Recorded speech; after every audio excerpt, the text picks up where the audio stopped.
name is Mike Mbizo. I work with Population Council and I represent the academic, research and training institutions constituents of the Partnership on Maternal, Newborn and Child Health.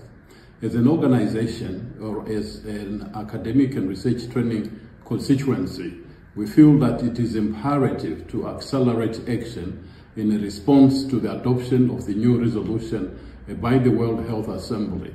For us here, we're looking at accelerating progress through digitalization of antenatal care to ensure that we can operationalize some of the recommendations by the World Health Organization in this area. Send SMS message to encourage early booking for antenatal care, for instance, and have a situation where all mothers with a pregnancy recognize the need for early booking. And here, I would like to take advantage and call other members of the constituency to share their success stories. What is it that we, as a constituency, in research, we are doing in terms of improving the health of mothers, newborn, and children? Thank you. Hi, my name is Hafsa Mohit from Sri Lanka and I represent Youth Advocacy Network Sri Lanka at PMNCH, and I currently chair the Adolescent and Youth Constituency. YANSL, one of the key focus areas is to have capacity building sessions among adolescent and young people on safe sex and consent to prevent teen pregnancies, because Sri Lanka is currently experiencing a high rate of teenage pregnancies. And as a action towards preventing maternal mortality, especially among young people. As PMNCH, with the Meaningful Adolescent Youth Engagement Strategy, members of the AYC are also working on accelerating work towards preventing maternal mortality, and I encourage my fellow AYC colleagues to share the success stories on the work they have been doing on this front. Greetings. My name is Professor Kihara Ann Beatrice, the chairperson of the PMNCH Healthcare Professional Constituency Leadership.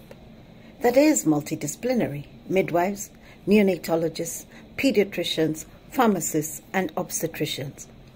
At the summit of the future, all of us need to continually align and engage synergistically, providing human-centered and right-based leadership, saving more mothers, newborns, children, and adolescents with no one left behind. Additionally, ensuring accountable normative environments, address the country context and health system variances, but forge towards optimizing service delivery that transforms favorably performance outcomes and impacts that are answerable and even enforceable. Furthermore, continuously mentor the younger professional to be fit for purpose in this global arena towards and beyond sustainable development goals. As Secretary General of the Interparliamentary Union, I am the chair of the PMNCH Constituency for Intergovernmental Organizations. The IPU has been keeping maternal and child health, including sexual and reproductive health and rights, high on political agendas.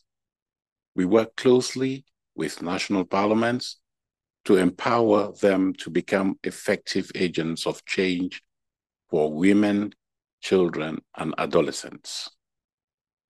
In 2019, IPU member parliaments adopted a landmark resolution on universal health coverage, including strong provisions on women's, children's, and adolescents' health, which were well aligned to the World Health Assembly resolution on maternal, newborn, and child mortality. Since its adoption, we have supported progress in 18 countries in terms of legislation on SRHR, violence against women and harmful practices, measures for increased women's participation in politics, and increases in budgetary allocations to health. IPU's long-standing cooperation with PMNCH has helped strengthen linkages between stakeholders at the global and national levels. I call on all PMNCH members and concerned parties to continue working together to bring the voices of all women and children to the fore and ensure laws and policies respond to their needs. Hi, I'm Maria Antonieta Alcalde, Director of IPAS Latin America and the Caribbean, and the Chair of the PMNCH NGO constituency. IPAS LAC is doing a lot of things to advance the sexual and reproductive health and rights and adolescents' well-being agenda.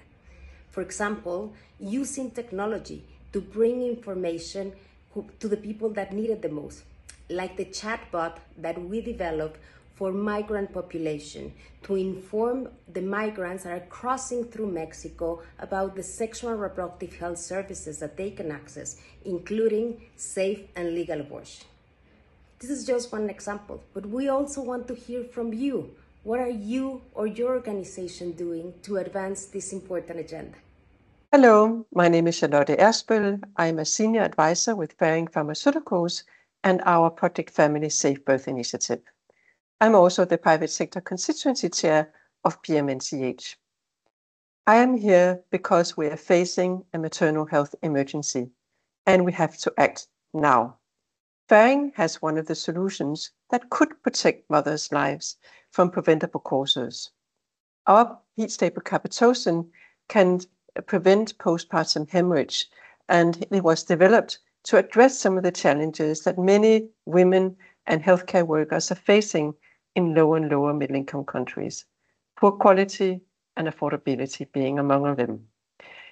We have made an agreement with WHO to make this commodity available at an affordable price to all low and lower middle-income countries, to their public sectors and not-for-profit sectors. As we're working very hard to make the product available, there is one thing that is very clear to us, and that is that we can't do it on our own. So our call to action is, let's unite behind the WHA resolution to end preventable maternal, newborn and child health. I know we can make it by the deadline by 2030 if we work together.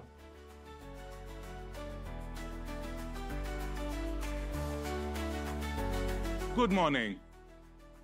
Welcome colleagues to the 12th Annual Accountability Breakfast. On behalf of the Partnership for Maternal, Newborn and Child Health and our 1,500 partners around the world, welcome.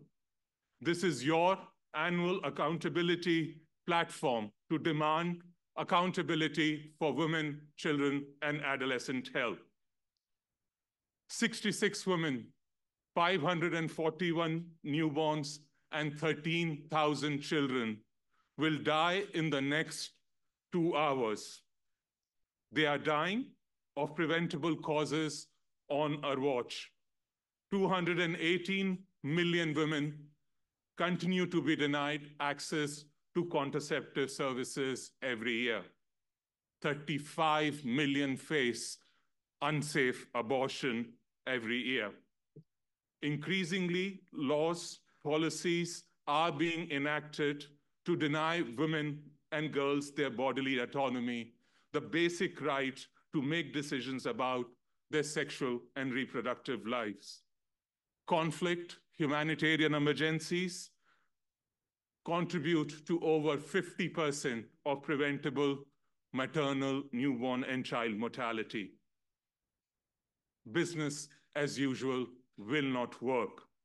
The women, children, and adolescents of the world are expecting no less of you in this room. At the World Health Assembly earlier this year, we made a remarkable achievement thanks to the leadership of Somalia and 50 other countries that joined them, calling for an acceleration in reduction of maternal, newborn, and child mortality. We gather here today to discuss what will it take to achieve that acceleration.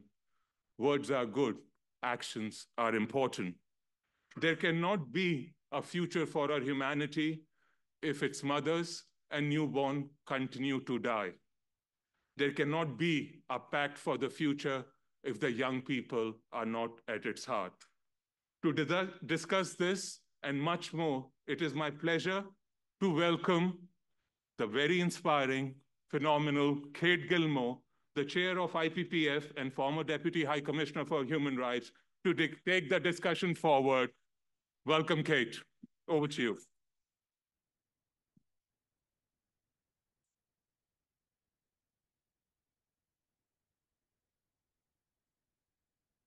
You know, that Kate Gilmore wasn't available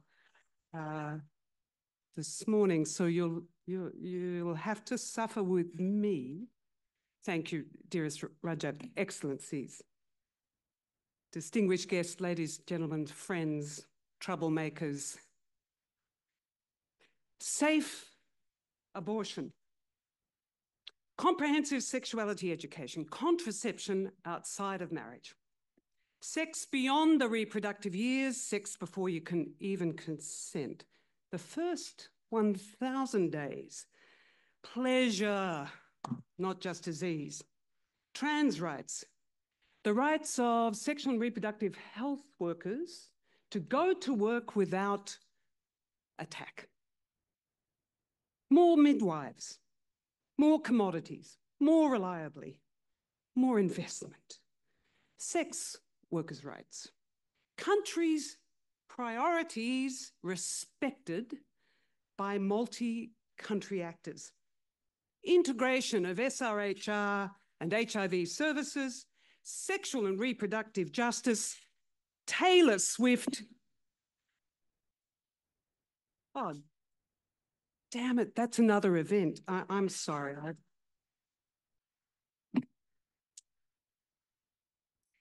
The World Health Assembly 77 Resolution is renewal of a promise already made, of a pledge not yet delivering as promised. Welcome to the summit of the past.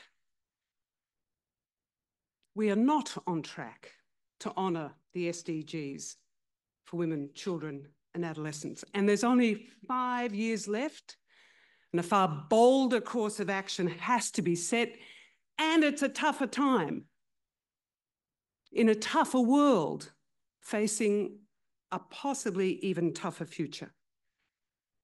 It means leaders at all levels, in every sector and across multiple sectors, have just got to toughen up too. Not by getting tougher on those with the least, it's a popular pastime with populists, but no, by leaders stepping up to a tougher examination of what their leadership does, but doesn't deliver, has and hasn't. A tougher examination of our leadership, of the performance we lead against promises we made, of the goals we have not served and the ones that we claim to win, of the traction we have never gained, not merely the miles we claim to travel. Friends, accountability is the price of leadership.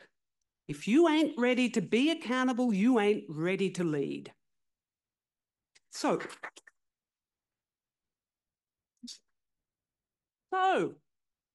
welcome to the summit of the future for maternal, newborn and child health. The future that leaders here in this room have the power to change for women, for children, for adolescents, to whom we owe a far tougher, a far more robust, a far more consequential accountability, and on whose behalf we have to ask the following questions as moral questions, not merely technical questions. What are we ready to do to accelerate implementation of that landmark resolution passed at WHA this year, especially in countries where mortality and morbidity is so tough? What are we as multilateral partners ready to do to get behind country priorities more powerfully, more consequentially? And what are we ready to do together to stand up for the norms that govern us and for the money we must mobilize to invest in those country priorities? And to whom will we be accountable? Let's run the video. Thank you.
And to kick us off on exactly that, a leader of leaders, it's my honourable duty to introduce the redoubtable and very honourable Helen Clark.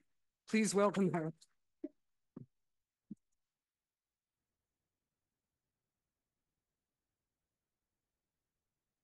Thank you to my Australian comrade, Kate. And I should add to her list of accomplishments, she was also the deputy at UNFPA, very great friends, also of PMNCH. So here we go.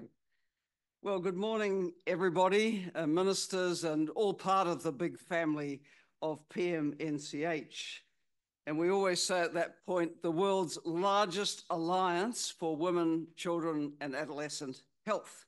And we're really thrilled to have you at this breakfast. The pandemic disrupted our breakfast like it disrupted absolutely every aspect of our lives.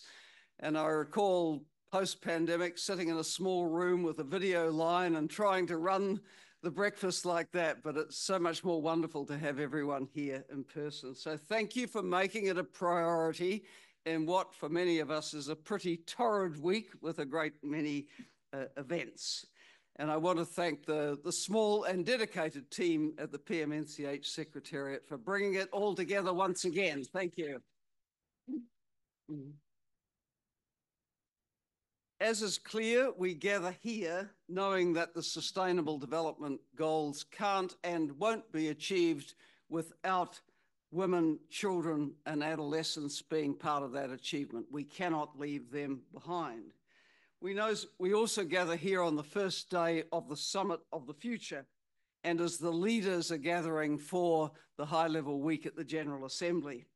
So this is absolutely the right place to be rallying our multi-stakeholder partnership and reminding the world's leaders that they are accountable for doing so much more to improve women, children, and adolescents' health and well-being. Truth is, the era of the Millennium Development Goals saw significant gains in maternal, newborn, and child health.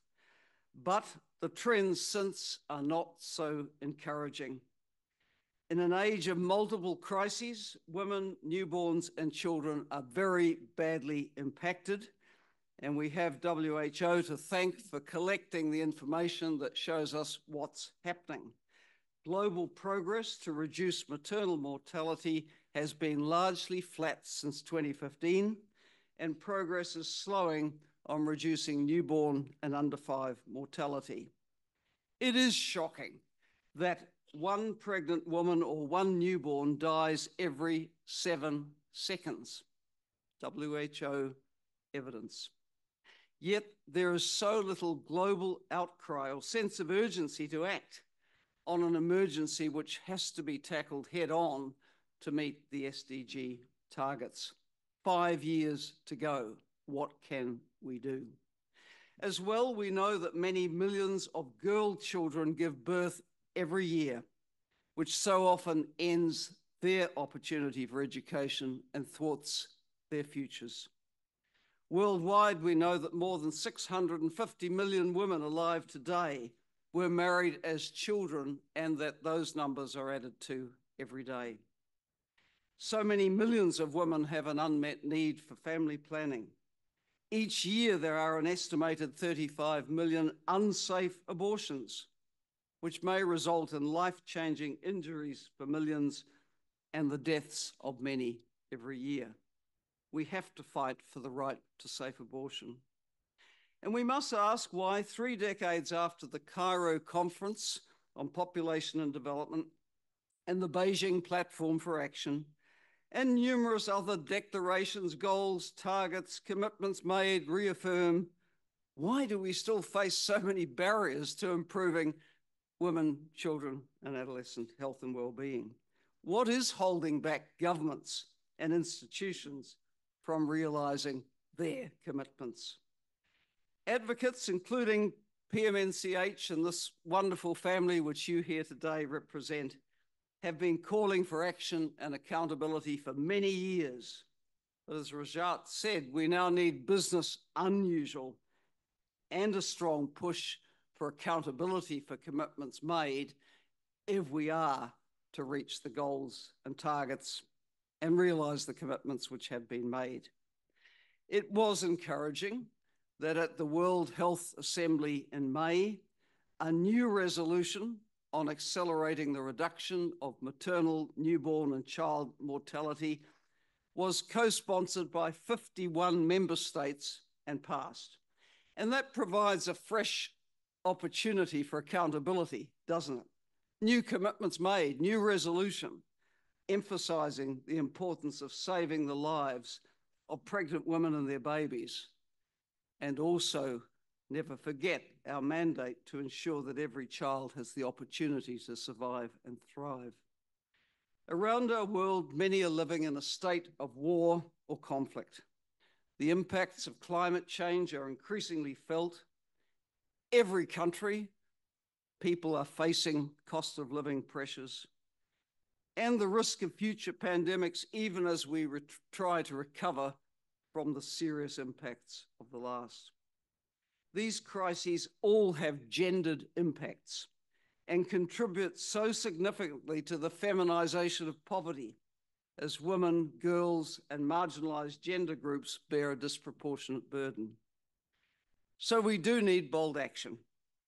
We have to put human rights and equity at the centre of our responses and counter the pushback against human rights. At PMNCH, we do not underestimate the threat of the anti-rights movement. We must support comprehensive sexual and reproductive health and rights and the fulfilment of bodily autonomy as fundamental to health and human well-being.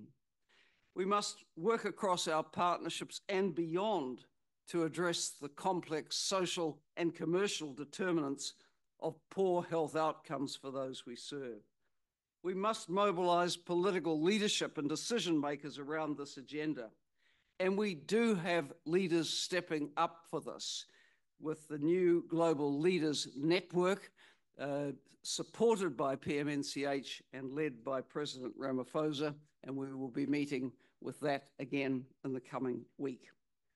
We must advocate for increased financing for women, children, and adolescent health, knowing the huge multiplier impacts of those investments for whole societies. So, in this campaign, it takes everyone, all partners, our governments, private sector, civil society, our health workers, and more to work together to end preventable maternal, newborn, and child mortality. And we really look forward to hearing from the many stakeholders here today about the commitments they make and are fulfilling to ensure that no woman, no newborn, no child is left behind. Thank you.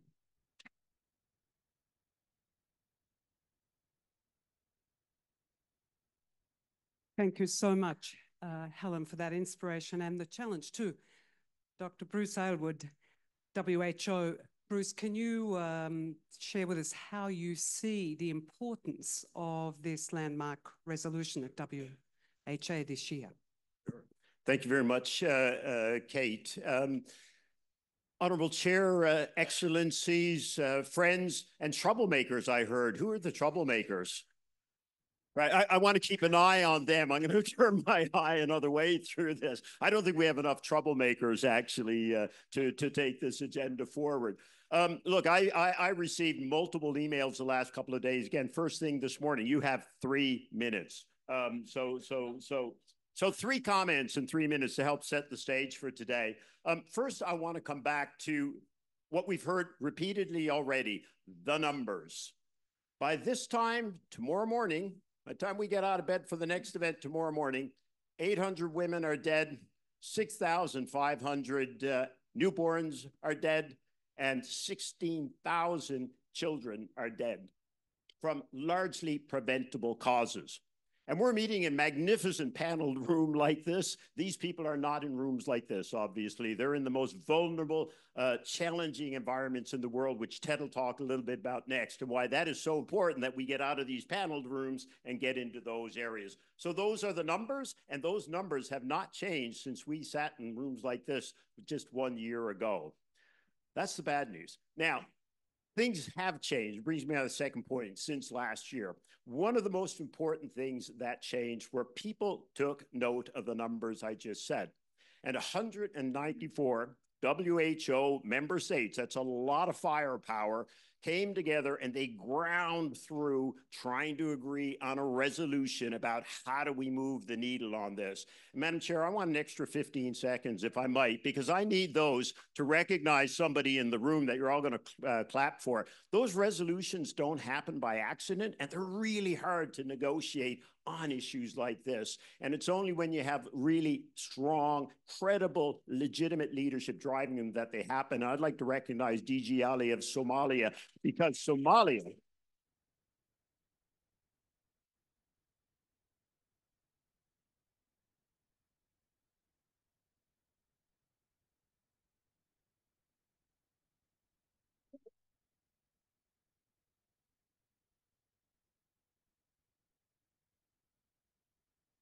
I think that ate a minute. But at DG Ali, again, our appreciation to you and the personal time and capital that you used to get that resolution over the line. So folks, important because as Helen mentioned, there were 51 countries that co-sponsored a resolution that really challenged every single one of them as well. And then every country got behind it. So a second big thing that has changed, we're in a different position this year than we were last year in terms of that commitment. The last comment that I wanted to make was with respect to the resolution itself.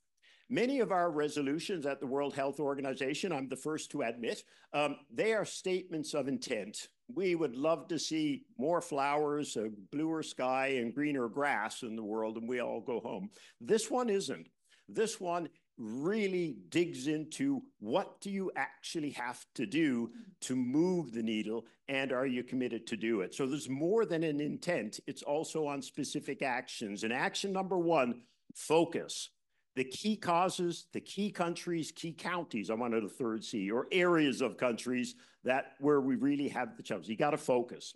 The second thing is you have to scale, and you have to scale services, which is hard. You can't do this without the right antenatal, postnatal, and emergency obstetric care, without sexual and reproductive services, without sick child and newborn units that can actually deal with these problems. You can't otherwise move the needle. So you've got to scale those things. The third thing that you've got to do is you got to look at the other related pieces, right? You got to have the products, you got to have the workforce, you got to have the other pieces. And then the last part about it, she's getting closer. I'm trying to figure out, is she 1 minute away or is she 10 seconds away? And it looks like the latter. Yeah, is she backing up? Okay. And then the last piece that you've got to do, and they highlight as well, is you got to innovate and use the new stuff. Since we met last year, we have a new malaria vaccine, can make a huge dent. You got to use these things. Folks, WHO, final comment, is committed. We have taken these targets and we put them at the top of the new global health strategy. We have taken the organization and created departmental approach across nutrition, all the other services to make it happen, and a task force that I'll sit on, whose job is not to track our people doing what they say, but to unblock their problems. Folks, we're committed, we're super keen, and we'll be listening intently to your commitments of these 4 panels to help you take it forward. Thank you, Kate. Ted, from your standpoint, UNICEF's Ted Chaiban, it's not good, is it? It's not very elegant, but it might work. And I must say, look, it's on your watch, but it's on my watch. Huh? This morning. Ted, you're going to share with us not only UNICEF's perspective, but how you see UN agencies delivering on that resolution, particularly in humanitarian settings. Please. Thank you, Kate. Thank you. Well, good morning, Excellencies, colleagues, ladies and gentlemen. As we gather here today, the urgency of our responsibility is clear. While we have made great progress in recent decades in women's, children, and adolescents' health, the momentum has indeed plateaued, leaving us far from achieving our commitments under the SDGs. In particular, the health and well-being of children and women in humanitarian and conflict settings demand immediate attention. Last year, settings defined as fragile or conflict-affected accounted for 25% of global live birth, but nearly 48% of global under 5 deaths and 64% of global maternal deaths. This is a stark increase from 2000, when only 12% of child death occurred in such settings. And these are not statistics. I just returned from Gaza 2 days ago. The children there are suffering the most devastating and unimaginable effects of war, including brutal deaths. In Sudan, we are dealing with a once-in-a-generation famine, with 3.7 million children acutely malnourished, and this too is happening on our watch. There's simply not enough attention to what is happening in Sudan today. And there are millions more living in humanitarian and fragile settings who are facing relentless threats. Many children are suffering from malnutrition, mental health issues, trauma, and are vulnerable to diseases and outbreaks like cholera. The landmark resolution championed by Somalia at the 77th World Health Assembly on accelerating progress on maternal, newborn, and child mortality provides a roadmap for collective action. Fortunately, we know what works: investing in frontline workers, improving health infrastructure, and ensuring access to quality health and reproductive services, especially during emergencies, even in the hardest to reach areas. In the context of limited resources, it is vital to remind ourselves that primary healthcare provides a $40 return for every $1 spent, and community health workers offer a tenfold return on investment. For this reason, UNICEF is advocating for prioritizing primary healthcare at the community level as a critical investment in these settings. With sustained investments, there are reasons to be hopeful. Recent history shows us that countries emerging from crises can turn the tide on child mortality. Countries like Angola, Cambodia, and Sierra Leone. Countries with high mortality rate like Burkina Faso, Democratic Republic of Congo, Liberia, Mali, and Nigeria are stepping up with comprehensive plans and calling for international support. We must rally around these countries, supporting their efforts to scale up health interventions and meet their national SDG targets. And for those countries in the midst of conflict, humanitarian responses need to leave something behind and sustain primary healthcare systems as we are doing in Afghanistan and Yemen, amongst others. As we leave this breakfast today, let us remember that without increased efforts, approximately 35 million children could die from preventable causes before their 5th birthday by 2030. At least 50% of these deaths will occur in fragile or conflict-affected settings if current trends persist. We need to redouble our efforts. We need to be disruptive. We cannot afford to lose more time. Thank you. Thank you so much, Ted.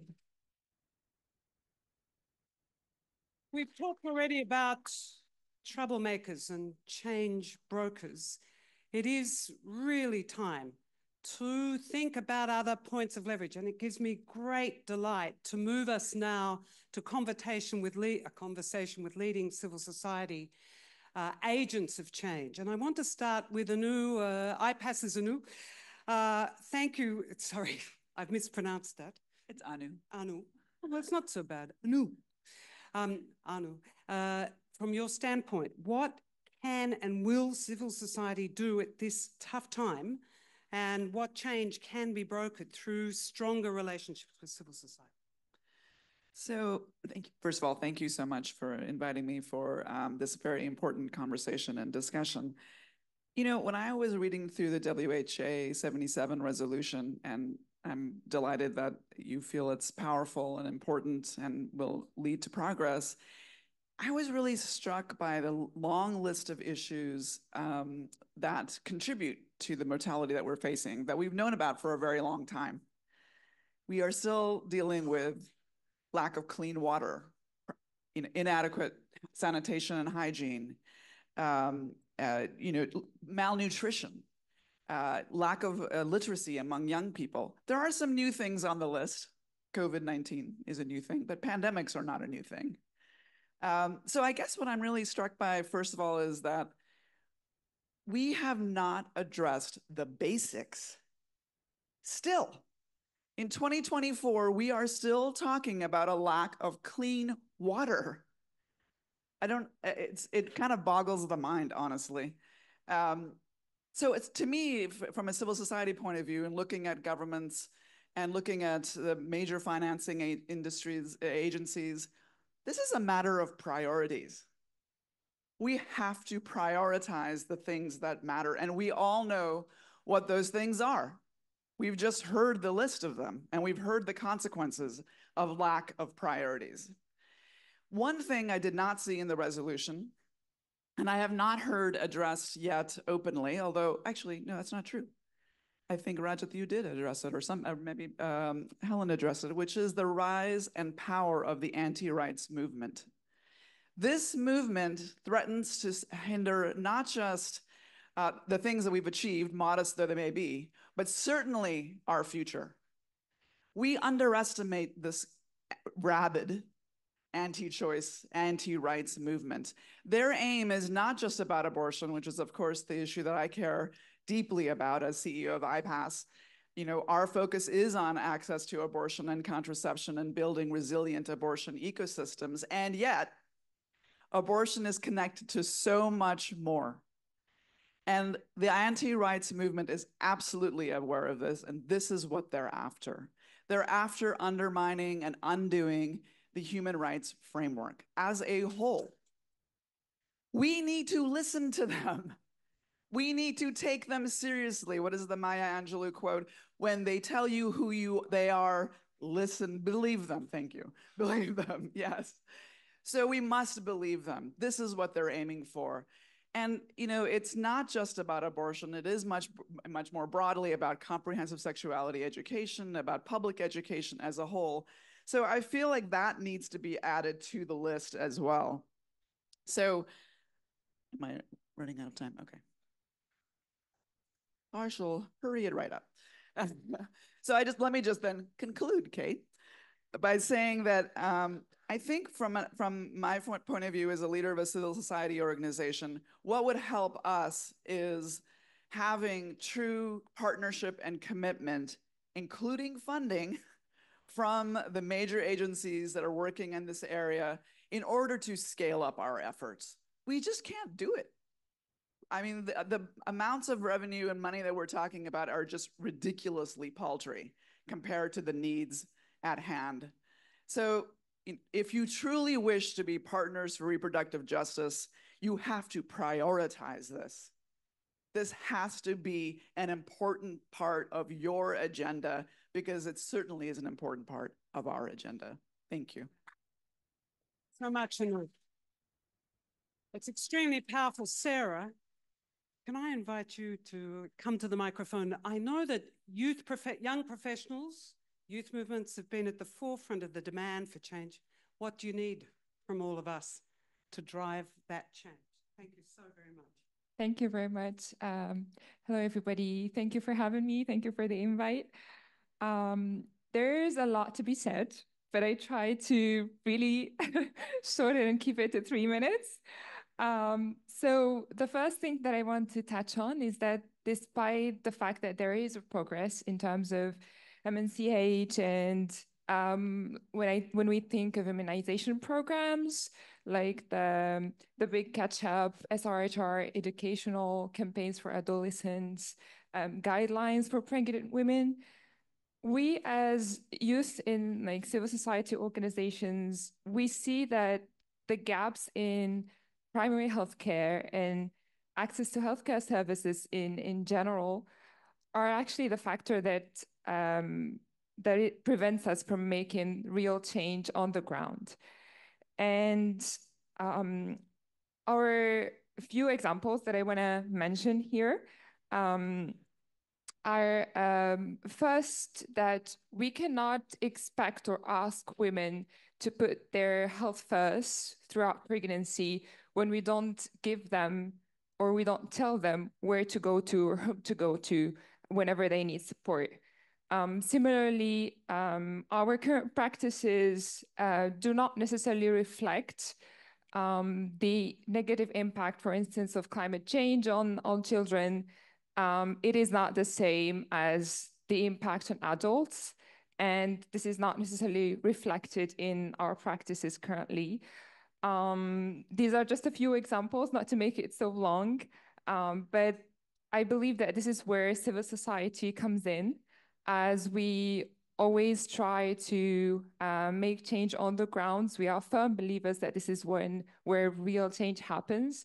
And we come together to organize projects, initiatives, campaign, some of which are actually organized together with country offices of UN agencies, which we consider that it is a great proof that we can work together to achieve our common goals. And secondly, because you mentioned that I'm a healthcare professional myself, so as a pharmacist, I'd also like to speak on behalf of youth in healthcare. We very much push for the empowerment of the health workforce, health and care workforce.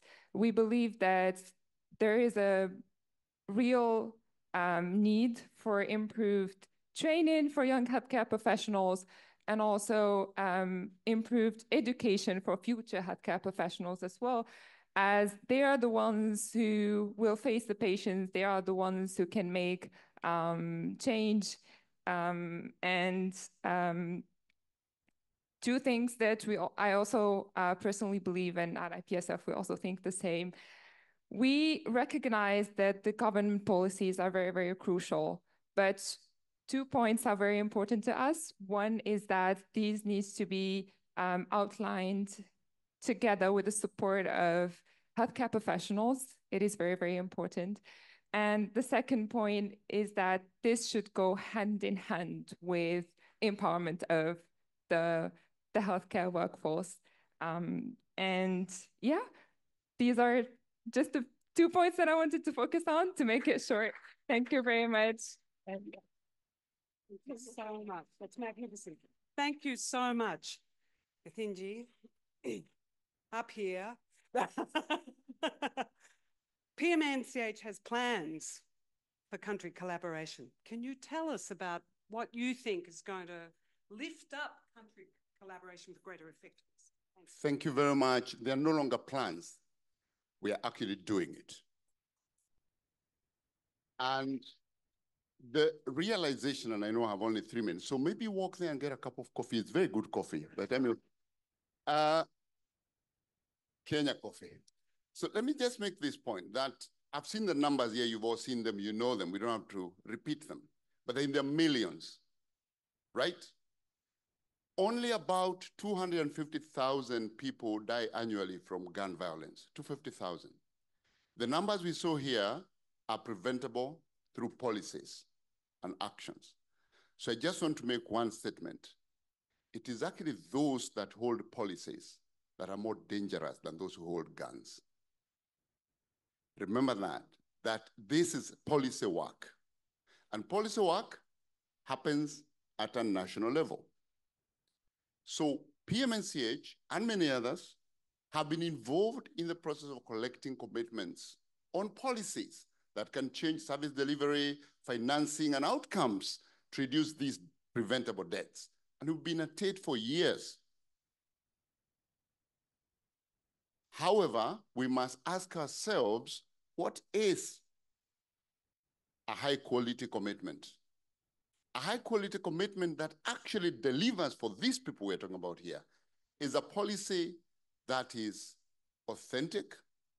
It reflects the needs of the people in the country. It is a policy or a commitment that is accountable, which is what we're talking about here. And it is one that is owned by the people, because largely, any of you who is in policy study will know, policies are local. Policies are local. Even foreign policies are local.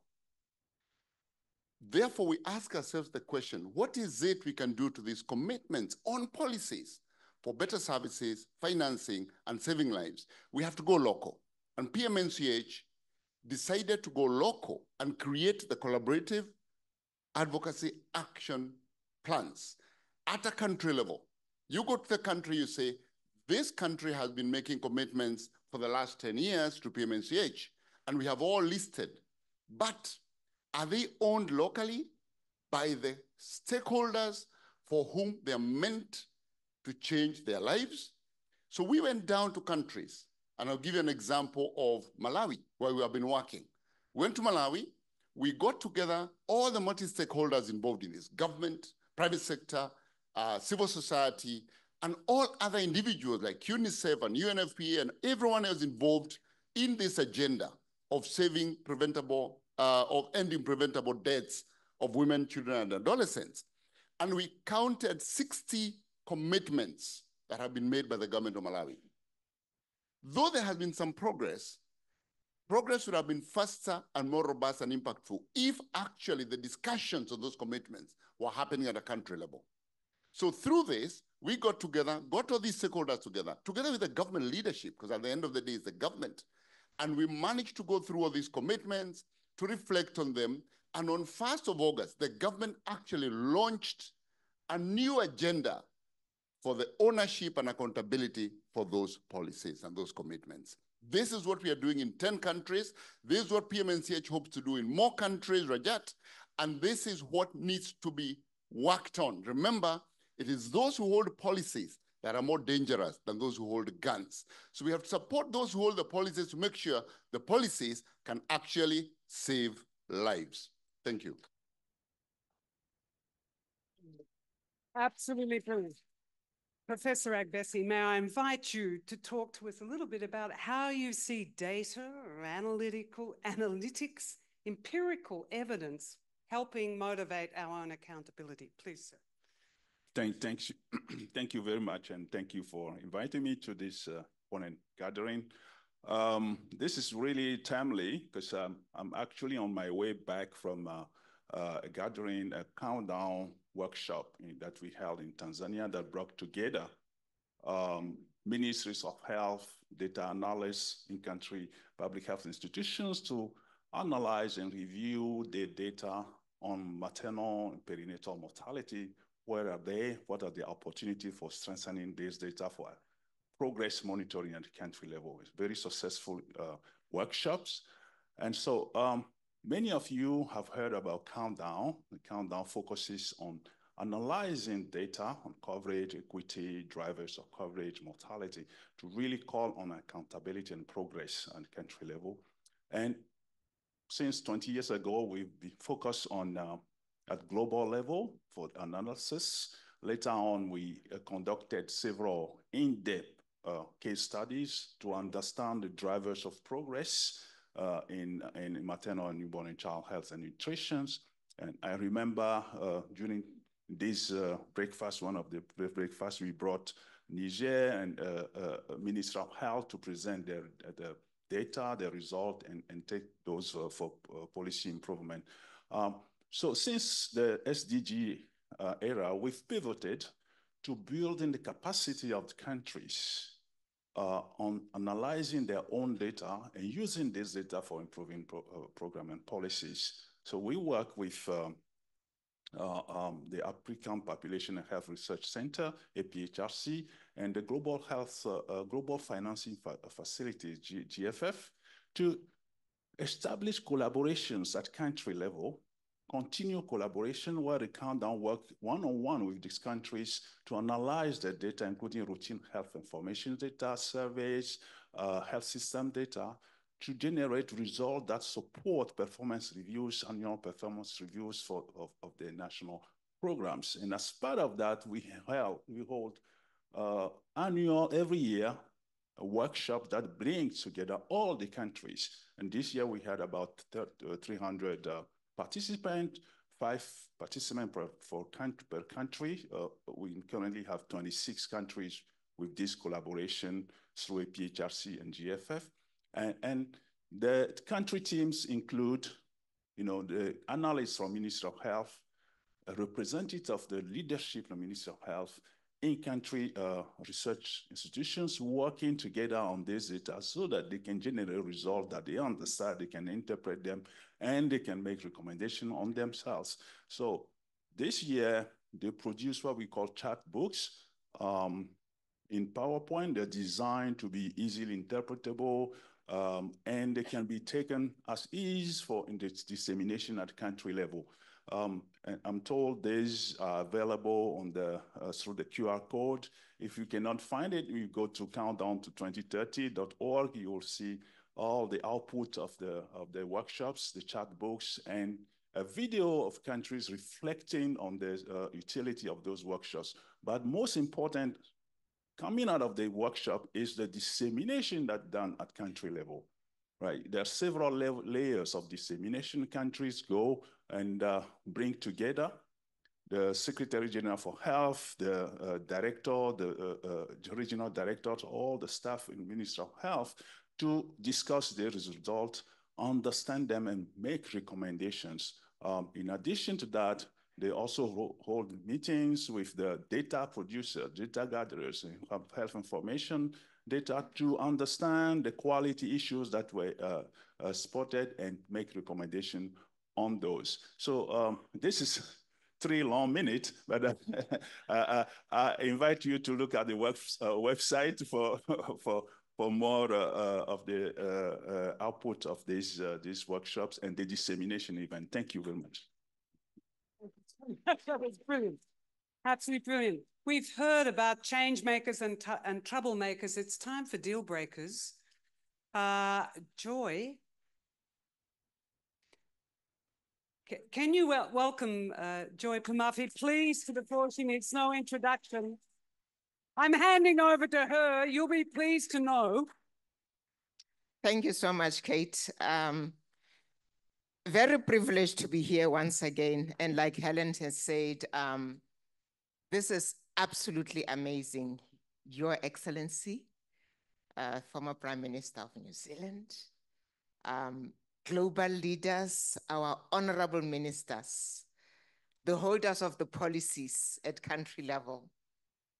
You are not dangerous, but you have potential to actually save the 35 million children that we stand to lose before 2030. So if you don't save them, of course, then you'll be dangerous, like Githinji says. So I'm really privileged here to move to this section, which is going to deal with what needs to happen on the ground.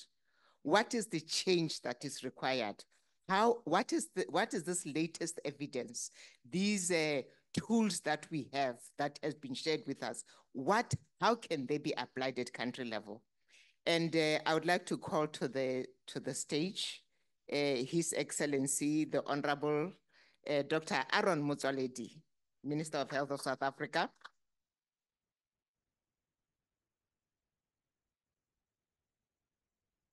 And I would also like to call to the stage His Excellency, Dr. Austin Demby, Minister of Health of Sierra Leone. Last but not least, Dr. Abdijalil Ali, Director General of the Federal Ministry of Health and Human Services of Somalia. Honorable Motsoaledi, we are absolutely delighted that His Excellency President Cyril Ramaphosa is going to be leading the charge, the Global Leaders Network for Women, Children, and Adolescent Health. But as an expert in this area, you are aware that there are plethora of policies that need to be addressed. Social, environmental determinants of health for maternal, adolescent, newborn, child, intersectoral approach that has been spoken about here. We need to work together more collaboratively.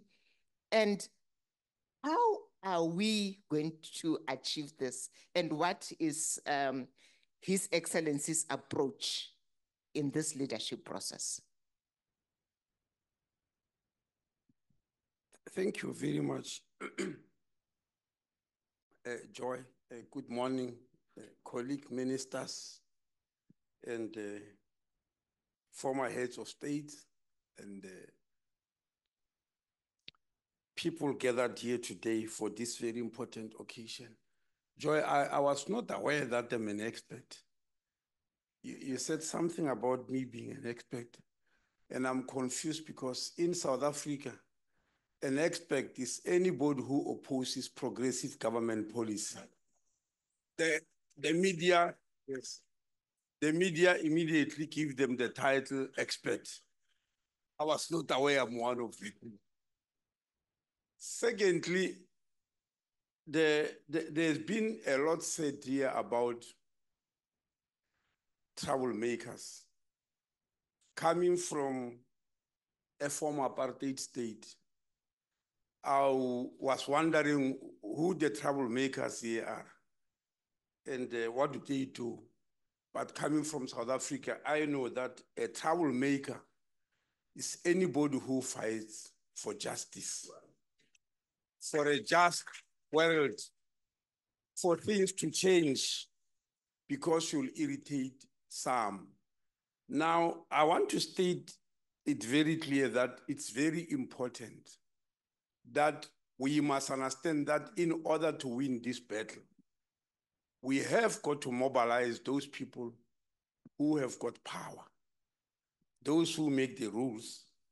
That's why I'm very much attracted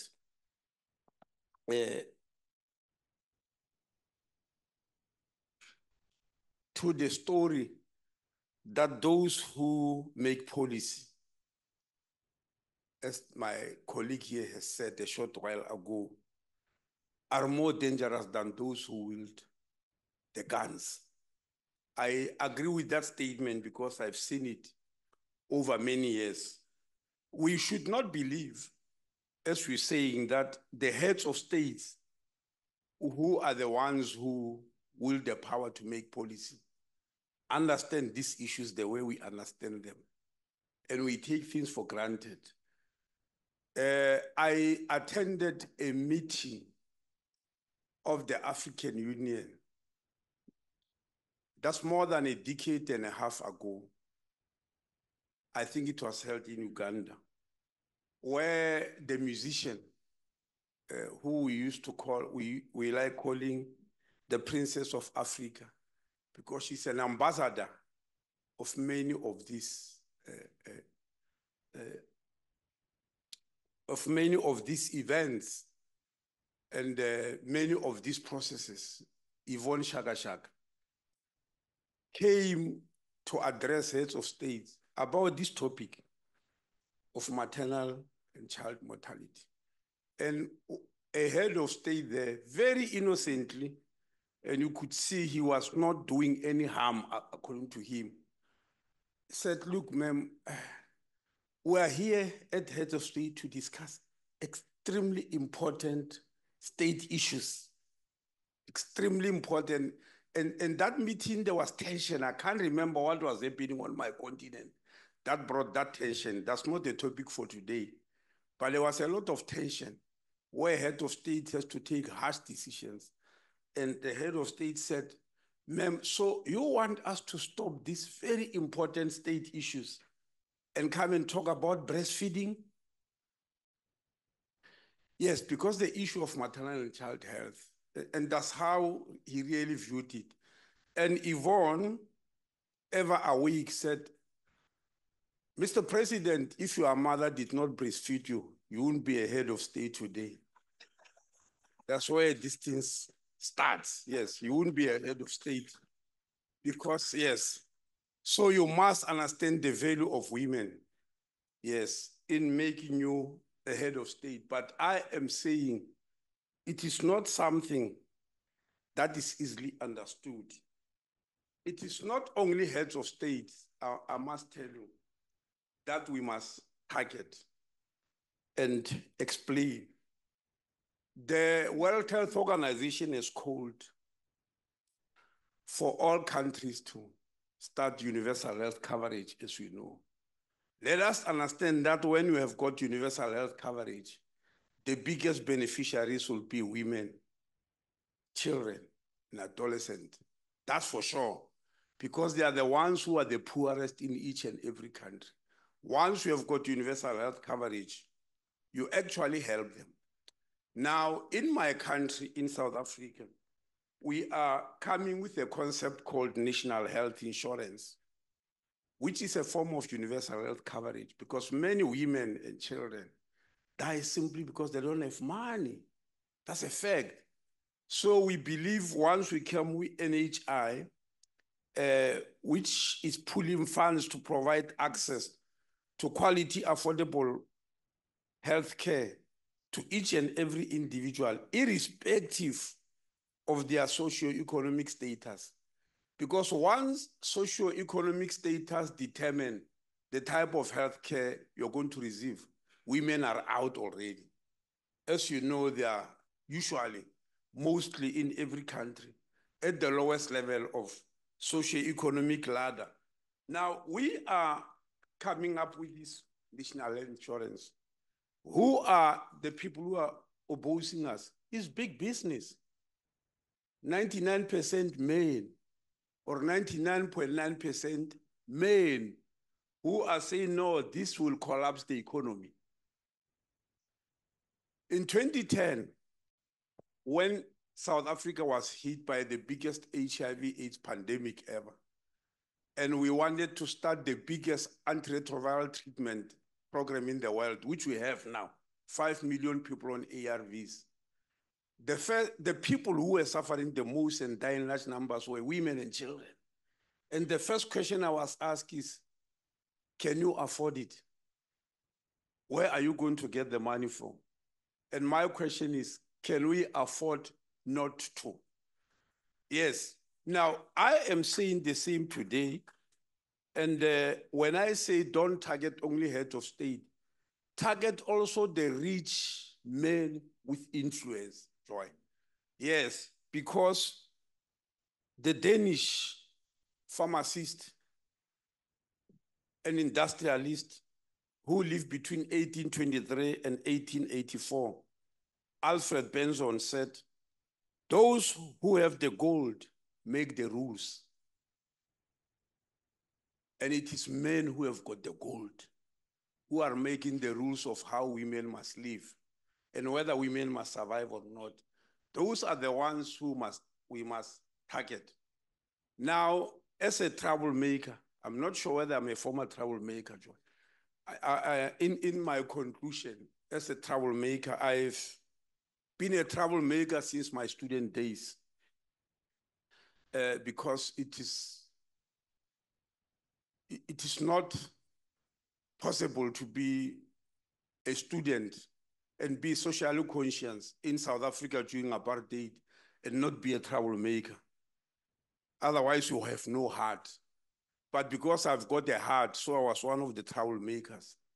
And I've learned to make trouble since that time. I've got trouble that I always bring to this type of things. Because I come from a continent out of the 5 continents, or a region of WHO out of the 6 regions.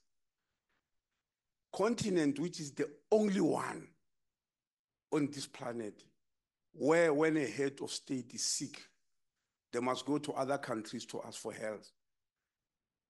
I'm a troublemaker in that regard because I don't understand it. Because I can assure you, these policies you say head of state must do here, they must understand them first. And they can only understand them if they go to the health institutions where poor women and children go.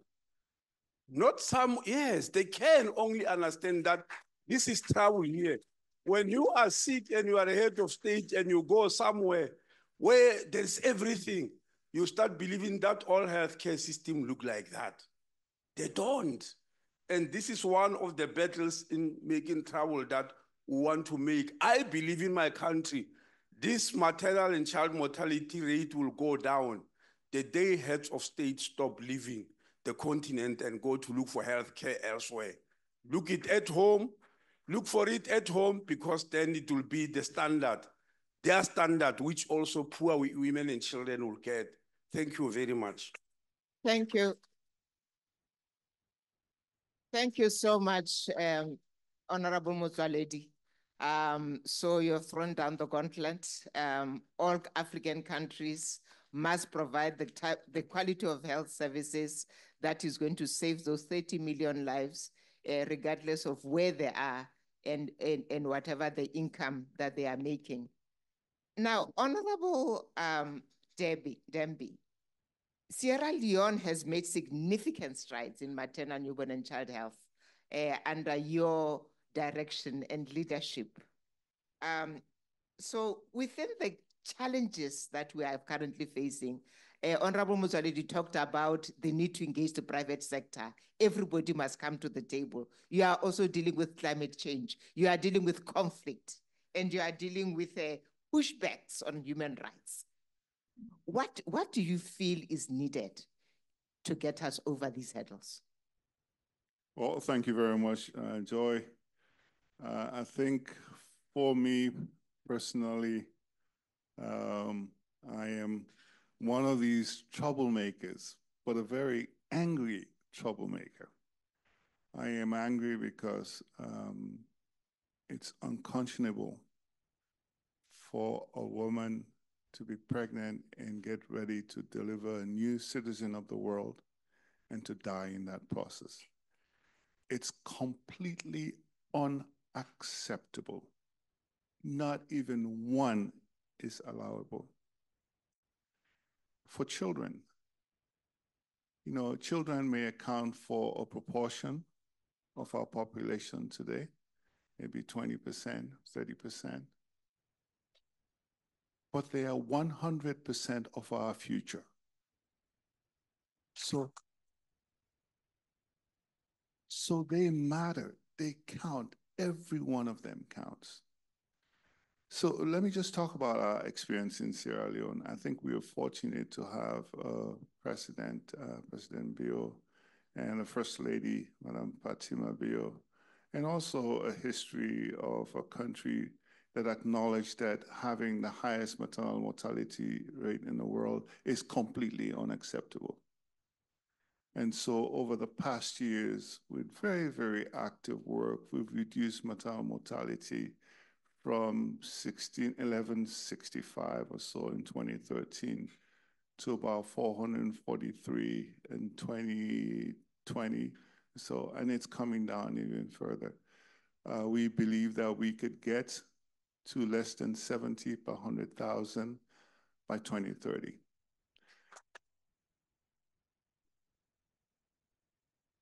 And that is our goal, and we're committed to this, and that's why we're angry and we're in a hurry.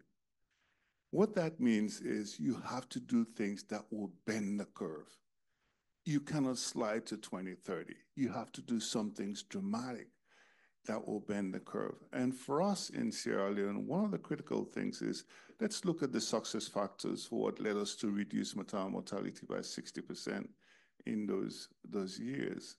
And for us, we're going to double down on those success factors.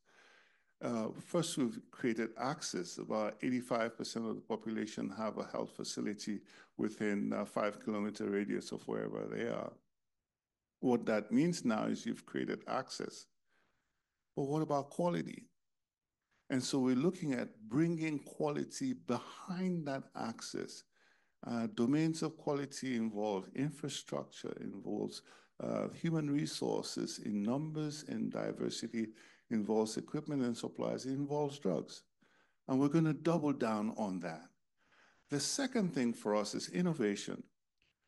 For us to be talking about maternal mortality, the system must see every pregnancy, and every pregnant woman should see themselves in the system. And what we've done is we've created a new app that was locally developed, an app called PressTrack, tracking pregnancy. That means you register every pregnancy with all of the profile and the domains. And we have systems in there that allows the pregnant woman to select a site where they want to get their care.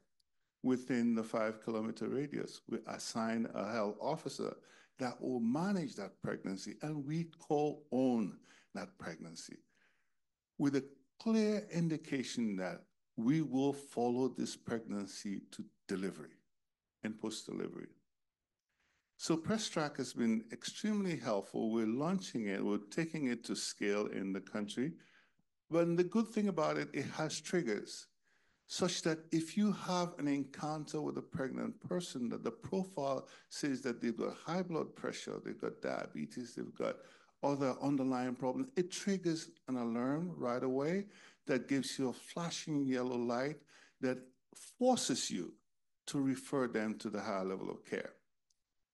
And until that higher level of care removes that flashing yellow light, it still remains on. And if you lose that pregnancy, it gives you a red flashing light. So I'll sit here when the system is fully operational, I'll open my laptop and see all of my 300,000, 400,000 pregnancies in my country. And I'll see a scattergram to see where the greens are, where the normal pregnancies are. I'll see where the yellows are, the flashing yellows are. I'll see where the reds are. And so for every red we see, we're not going to wait till the end of the year to look at what happened on annual report. We acknowledge the red right away, and we move in there and have an audit to find out what went wrong. We want 0 preventable maternal deaths. And if there's a problem, we try to fix it before the next month, for the next quarter. If there are yellow clusters, we work with the district health office in the community to make sure that we keep them yellow or move them to green, or if they turn to red at any point, we'll find out what happened. Now, just all of this is really exciting in Sierra Leone. We're moving ahead very aggressively, but there are a few key legislative actions that need to be taken. First, with the help of our First Lady and the President, we agreed as a nation that child marriage is not marriage. Child marriage is official government sanctioned rape, and it is unacceptable. And so the parliament in Sierra Leone passed a law banning child marriages in our country, and we're working on enforcing it. And as we speak, We're ready for the next major legislative action, which is safe motherhood. Safe motherhood that ensures that every pregnancy, we nurture that pregnancy, we guide that pregnancy till delivery. And by the way, we provide all actions to prevent unwanted pregnancies. At the same time, if there's a pregnancy, we encourage that pregnancy because we will do everything to have safe delivery. But if there is a deliberate action not to accept that pregnancy, if somebody wants to terminate that pregnancy, we want it done safely. So we have a safe motherhood bill that in October we're going to pass through Parliament, and hopefully we'll get that on our belt. Thank you. Honorable Minister, action, action, action. Now, going to you, our huge and champion, Dr. Abdijalil Ali. You really carried out a mammoth task at the UN, at the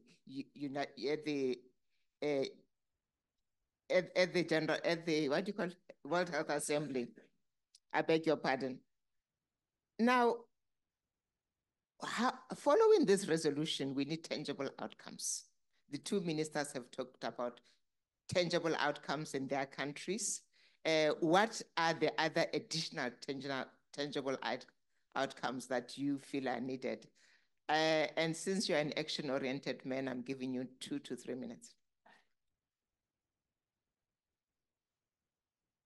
I think, good morning, all of you. I want to thank our colleagues for organizing this event. I also want to thank the all World Health Assembly member states for adopting this resolution. I want to thank them sincerely. It was a bold step toward our goal of achieving reduction of maternal and child mortality in the countries like Somalia. For Somalia, it was motivated to lead the process of rallying other member states to this resolution. It was because when you look at the progress, it was stuck since 2015. So that stagnation and lack of progress is what triggered to this proactive step, which Somalia is championed and it's brought to still be on the front. As all of you, or many of you know, Somalia has the highest rates of maternal, newborn, and child mortality rates in the world. When you look at the trends, almost 621 mothers die against 100,000. It's quite significant number. When you look at the newborn, every 1,000 newborn, almost 35 of them die the first month. When you look at the under 5 children, before the time 5 years, almost 120 or 30, nearly 30 are dying against 100, against 1,000 children. So when you look these trends, and when you look also this, the service and the care they are getting is quite alarming. In our health service delivery for mothers and child, when you look at almost 21% of our mothers have the institutional delivery. When you look at the ANC care, they receive almost 25% receive the ANC services. So a huge and significant portion of our mothers are lacking the basic health services and access to primary health care. So concerning these statistics and the stagnation in the maternal survival and the decline in progress of child survival globally is what have encouraged Somalia to submit this resolution. And the objective is to accelerate the reduction of maternal, newborn, and child mortality rate. To achieve our set goals of the SDG 3.1 and 3.2.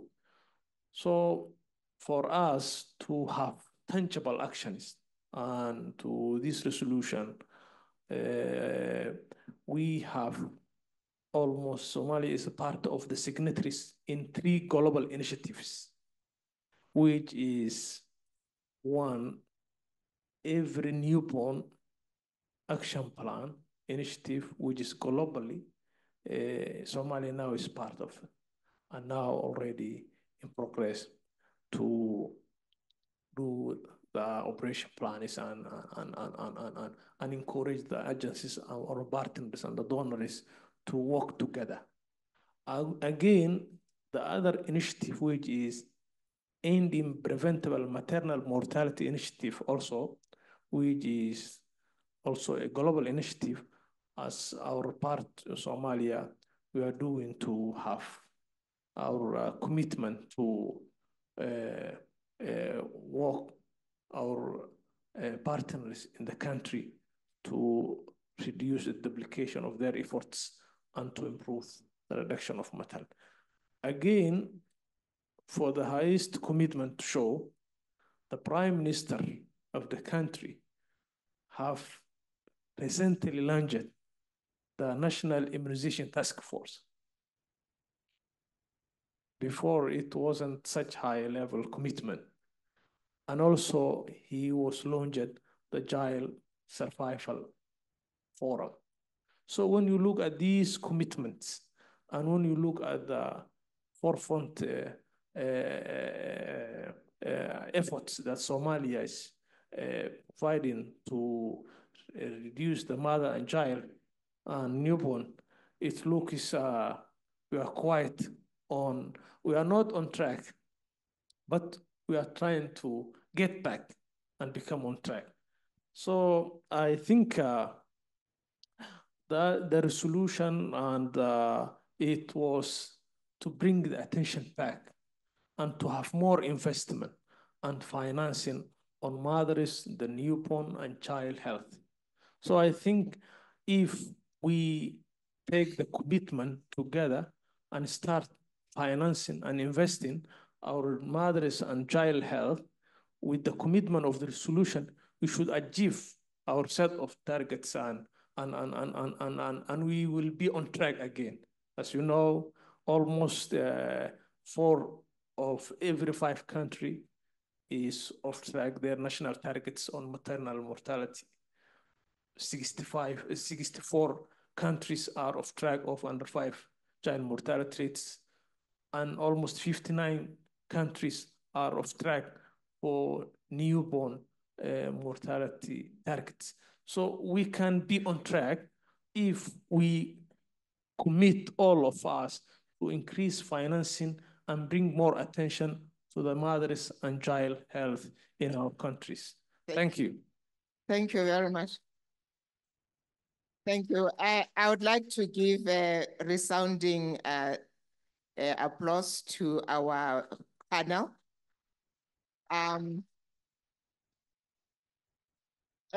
Because they are the big policy holders, they all spoke a little bit longer than they're supposed to, so I cannot ask them the last question, but I would really like to give you a resounding thank you and look forward to your leadership. And one of my favorite political leaders was called the rebel rouser. So I would like to also ask you to assume that title of being the rebel rousers, because that is how we are going to get the implementation. Thank you, Honorable Ministers.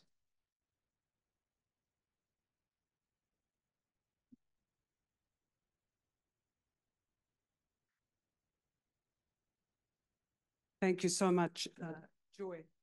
At this important breakfast on accountability, we have scale of speakers. what we need to do is now pick up pace. So scale and pace is a theme throughout the interventions. I'm so delighted to invite you, Hanan, who is one of the WHO's regional directors for the Eastern Mediterranean region.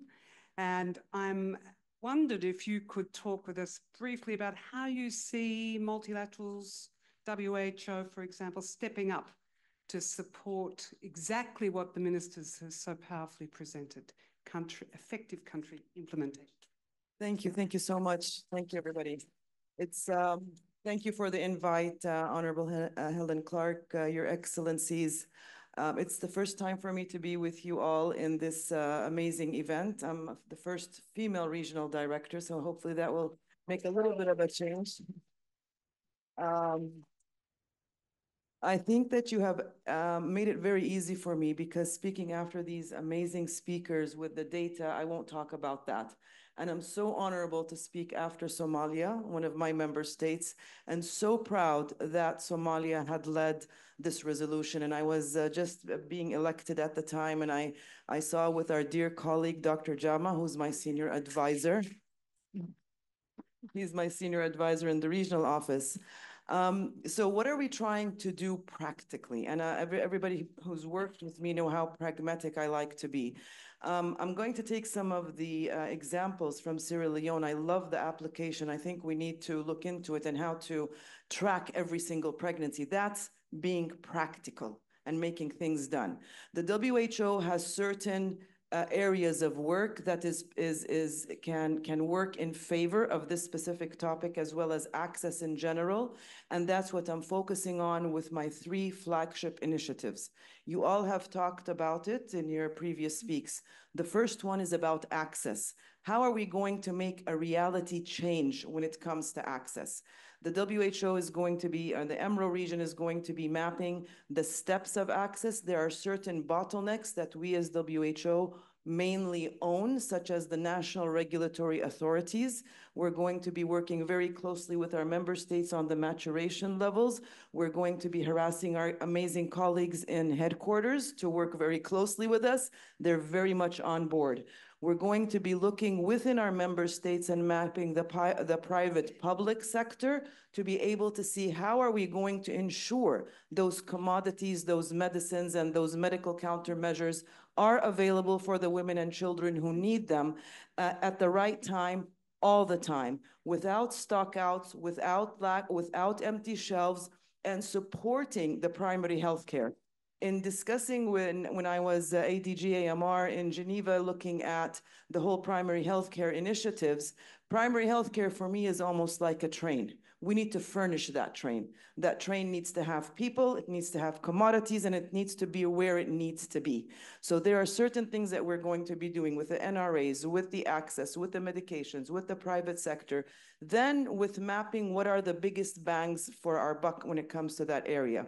We look at the SDGs, where do we need to be? What are the commodities that are needed? And within the private sector, from the region to the region, mapping out the production that's happening in our region and how can we diversify the products so that we're not all producing the same molecules, but we're diversifying for the benefit of the gaps that exist.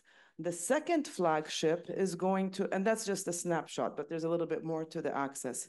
On the second one, which is very critical for this agenda, is the health workforce. Our region hosts 42% of the internally displaced populations. I was in Gaza in July. I was in Sudan twice. I'll be in Somalia and Djibouti, and I was already in Afghanistan once, and I'm going again later this year with our dear colleagues in UNICEF, specifically about polio, but we look at other things as well. There are issues in Gaza that nobody can fathom. So when we talk about these numbers and the rates of women and children dying, there are actually an underestimate in my humble opinion.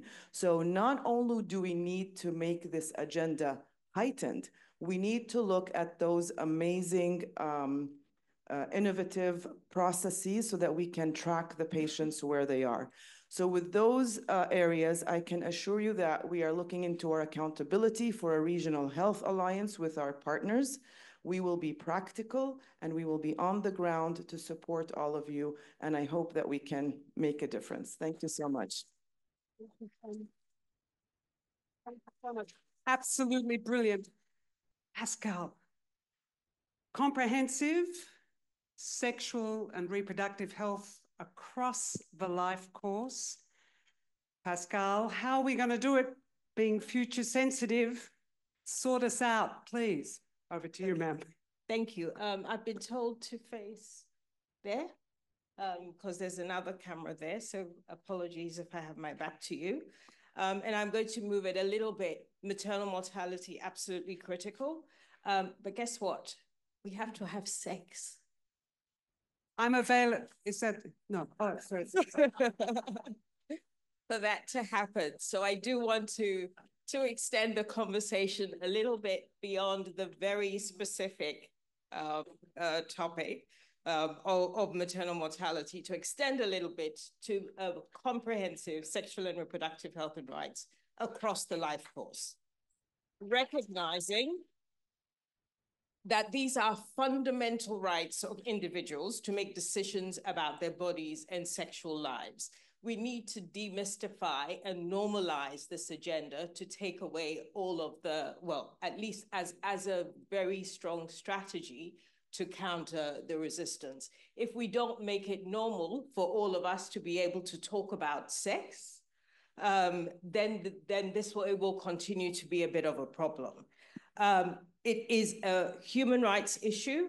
We need to be able to make those decisions free from violence, coercion, and discrimination. And our duty bearers are accountable for and have the duty to provide services that are high quality, accessible, affordable, respectful, while ensuring human rights are upheld. Money is obviously an important problem. We're in a world where 220 million is spent for space tourism. And yet several of the interventions have spoken about the cost of accessibility. And we're all struggling, all of us, to raise the money that we need for the work that we do. In 2023, the adolescent birth rate for girls 10 to 14 was 1.5 per thousand globally, with higher in sub-Saharan Africa. Young mothers, especially those aged 10 to 19, are at increased risk for eclampsia, for systemic infections, while their babies are more likely to die. The impact of these issues stretches across the lifetime. It's not just about preventing harm, but ensuring long-term well-being. Sexual and reproductive health and rights must be prioritized across all of the life stages, from adolescence through our productive and reproductive years. So while we're good at tracking harm and loss, we must focus as well on actions that ensure SRHR is protected and promoted for future generations.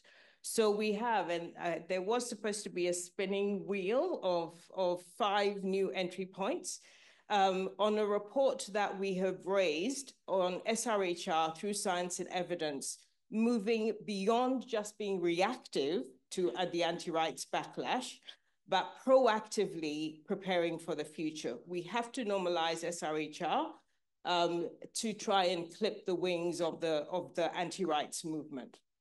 So the strategic entry points are really refocusing on human rights, intersectionality, and inclusivity. That is the only way, if we focus on people, that we can actually extend the agenda to be able to really address the range of vulnerabilities that relate to their social, cultural, political, and biological. Very often we forget the biological context. We need to look at crisis settings. The Global Peace Index reports 56 conflicts, the highest since World War II. Over 120 million people are displaced by crisis. Sexual violence has become a weapon of oppression. I see you, Kate. Yet SRHR is often ignored in these settings. Believe it or not, and even though my colleagues in WHO are here, I will say it is easier to get condoms into the emergency packs of emergency workers than it is to get sanitary pads for the female workers that are going. So we need to anticipate that we need to focus on these different settings of our work and make sure that we understand what's happening and be able to address them. Systems approaches, health education, legal, economic, all of these are systems that are complex and interconnected. There is a science associated with engaging with them. We don't employ the science. We've heard so many wonderful lessons. We don't employ the social sciences to address them. And the last one, frontier technologies, new innovations, we are working on male contraception, advancements in safe abortion care, and so on. Self-care interventions are really critical, but we have to, again, be futures-oriented about this. This work that we're doing is not for us. We're all old. We need to recognize we are. Oh, no, I mean, we need to recognize that half of the work that we're doing is not for us. It's for our kids in a new context, and we need to work towards. We love you. Thank you so much. Fantastic. Julia, from your standpoint, where are the roadblocks, and how can we crash through them? How can we get past them? Thank you so much.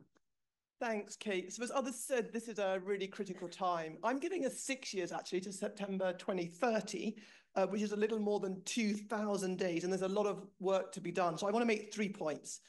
Firstly, as we've heard, we are significantly off track. And if we want to accelerate progress, then we're going to have to focus on the settings and the populations that are at the highest risk of the worst outcomes. We've heard that over half of all maternal and newborn deaths are happening in humanitarian settings. We know that 70% of all maternal and newborn deaths are happening in sub-Saharan Africa. Nigeria alone accounts for 30% of the global burden. But focusing on big countries is not enough. We have to focus on the individuals, those populations with the highest risk of the worst outcomes.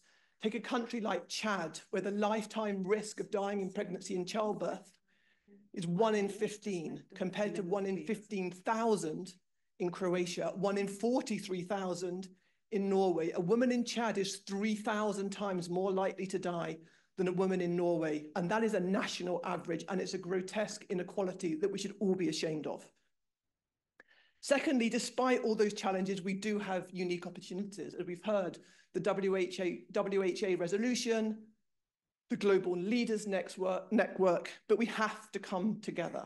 And I'm proud that we're working together as UN agencies, UNICEF, WHO, under the Every Woman, Every Newborn, Everywhere, underpinned by financing from the Global Financing Facility in partnership with PMNCH, but we need to do more. Particularly relevant for UNFPA is our work on commodities.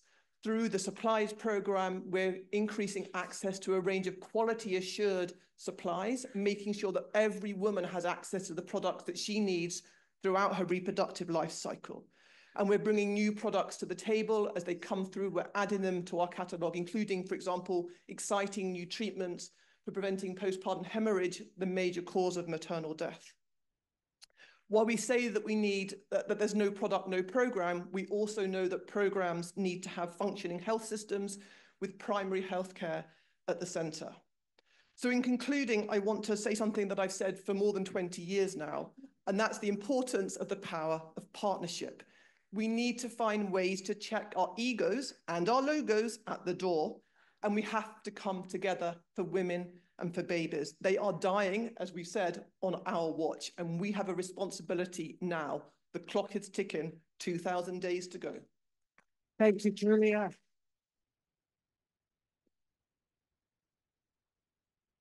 Dr. Magda Robalo, Excellency, can we leverage any of the lessons of COVID-19 to help do better for women, children, and adolescents? Thank you so much, ma'am. Thank you. Thank you. Good morning, everyone. It's really a pleasure to be here. Yes, we can, but I don't think we are doing it.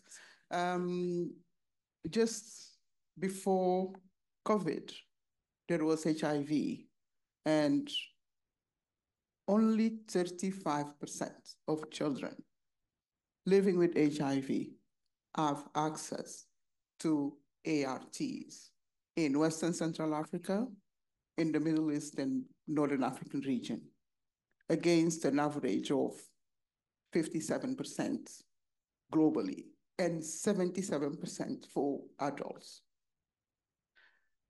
HIV is before COVID. MPOX, 77% of those who died of MPOX in DRC are children below the age of 15. So we are not learning our lessons. That's my first point. My second point is we shouldn't have UHC plans. What we need is national, comprehensive, well-integrated plans with principles for achieving quality access, equitable access and coverage of everyone without catastrophic spending for health. The number of people going bankrupt, going into poverty because they have to pay for poor quality health services is over 1 billion before COVID. It's much bigger right now. My last point, you're asking what can multilaterals do? We need financial protection for people to be able to afford healthcare. Multilateral development banks can lend money at concessional rates for countries to invest in health. I know countries are struggling with interest rates to pay back their debt. We need to reform that. We need to restructure the debt. We need to allow countries to have additional money at very low interest rates or even grants to be able to invest in health. And investing in health should include financial protection for people. We need very strong health insurance programs because domestic financing, external financing alone will not be able to address the range of priorities that we have. Thank you. Thank you, ma'am. It's a perfect segue. That's absolutely brilliant to come to Gavi, the Vaccine Alliance, and to begin to question what are we going to do to step up investment? And Sana, is it possible to hand over to you for exactly that issue? Thank you so very much. Well, good morning, everyone. And first of all, let me say how pleased we are to note that the 2024 World Health Assembly resolution on the reduction of maternal, neonatal, and child mortality explicitly refers to immunization, and I quote, it calls on countries to prioritize recovery of lost gains in immunization, unquote.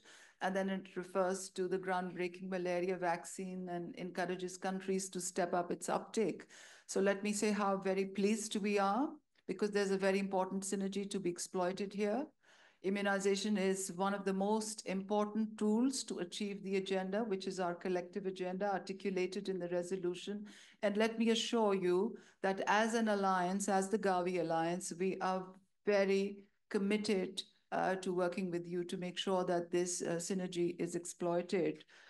Which brings us to the question of financing, which is essentially what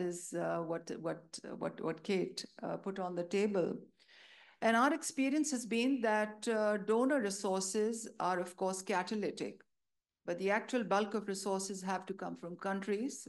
Domestic resource mobilization has to be a very important pillar. And of course, innovations, and Magda referred to those, are also key to the response that has to be institutionalized and bolstered. So just to give you a quick sense of how we see this at Gavi. So there is a very I would say, undertold story, an unsung story at Gavi, which relates to our policy of co-financing. So Gavi has a policy of co-financing for vaccines, which means that when we introduce vaccines, the Gavi Alliance co-pays and countries co-pay. And as the economic situation of countries improve, their share, the co-financing share increases, and ultimately they're graduated out of our support. So since Gavi has been in existence, 19 countries have graduated out of our support, and they're completely financing their vaccine needs as we speak. And many others are on the anvil to graduating completely. I was very struck as I came in as a new CEO, expecting to find that there will be huge lags in co-financing commitments, but I'm very surprised to tell you that countries are absolutely on track. This year, the 57 Gavi countries will be contributing $278 million of indigenous resources to finance vaccines. And over our next strategy period spanning 2026 to 2030, as you know, a staggering $4 billion of domestic finance is expected to be plowed into the deployment of vaccines in countries. The point I'm trying to make is that domestic commitment is absolutely key, and which brings us to the potential of innovative instruments, which Magda referred to. I think one of the partners that we must start inviting to such meetings is the World Bank and IMF and the development financial institutions, because they are the ones who are the interlocutors with governments on matters relevant to fiscal policy. They are the ones who can unlock the resources. And it is exactly with partnership with such institutions that Gavi was able to create IFIM, as you probably would know, the International Financing Facility for Immunization. Over the last 24 years, we've plowed in $6.4 billion worth of resources into scaling up vaccines worldwide. And I think the potential of these partnerships are immense.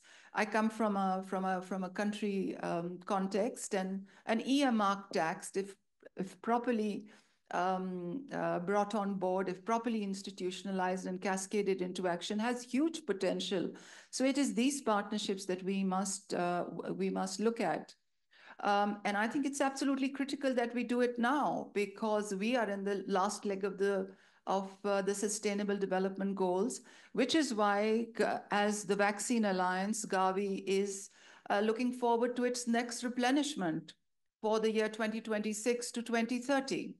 And we are going to the world asking them and telling them that we want to raise $9 billion to vaccinate the next 500 million children. Gavi has vaccinated 1 billion children over the last 24 years, and the next billion will be vaccinated in half the time.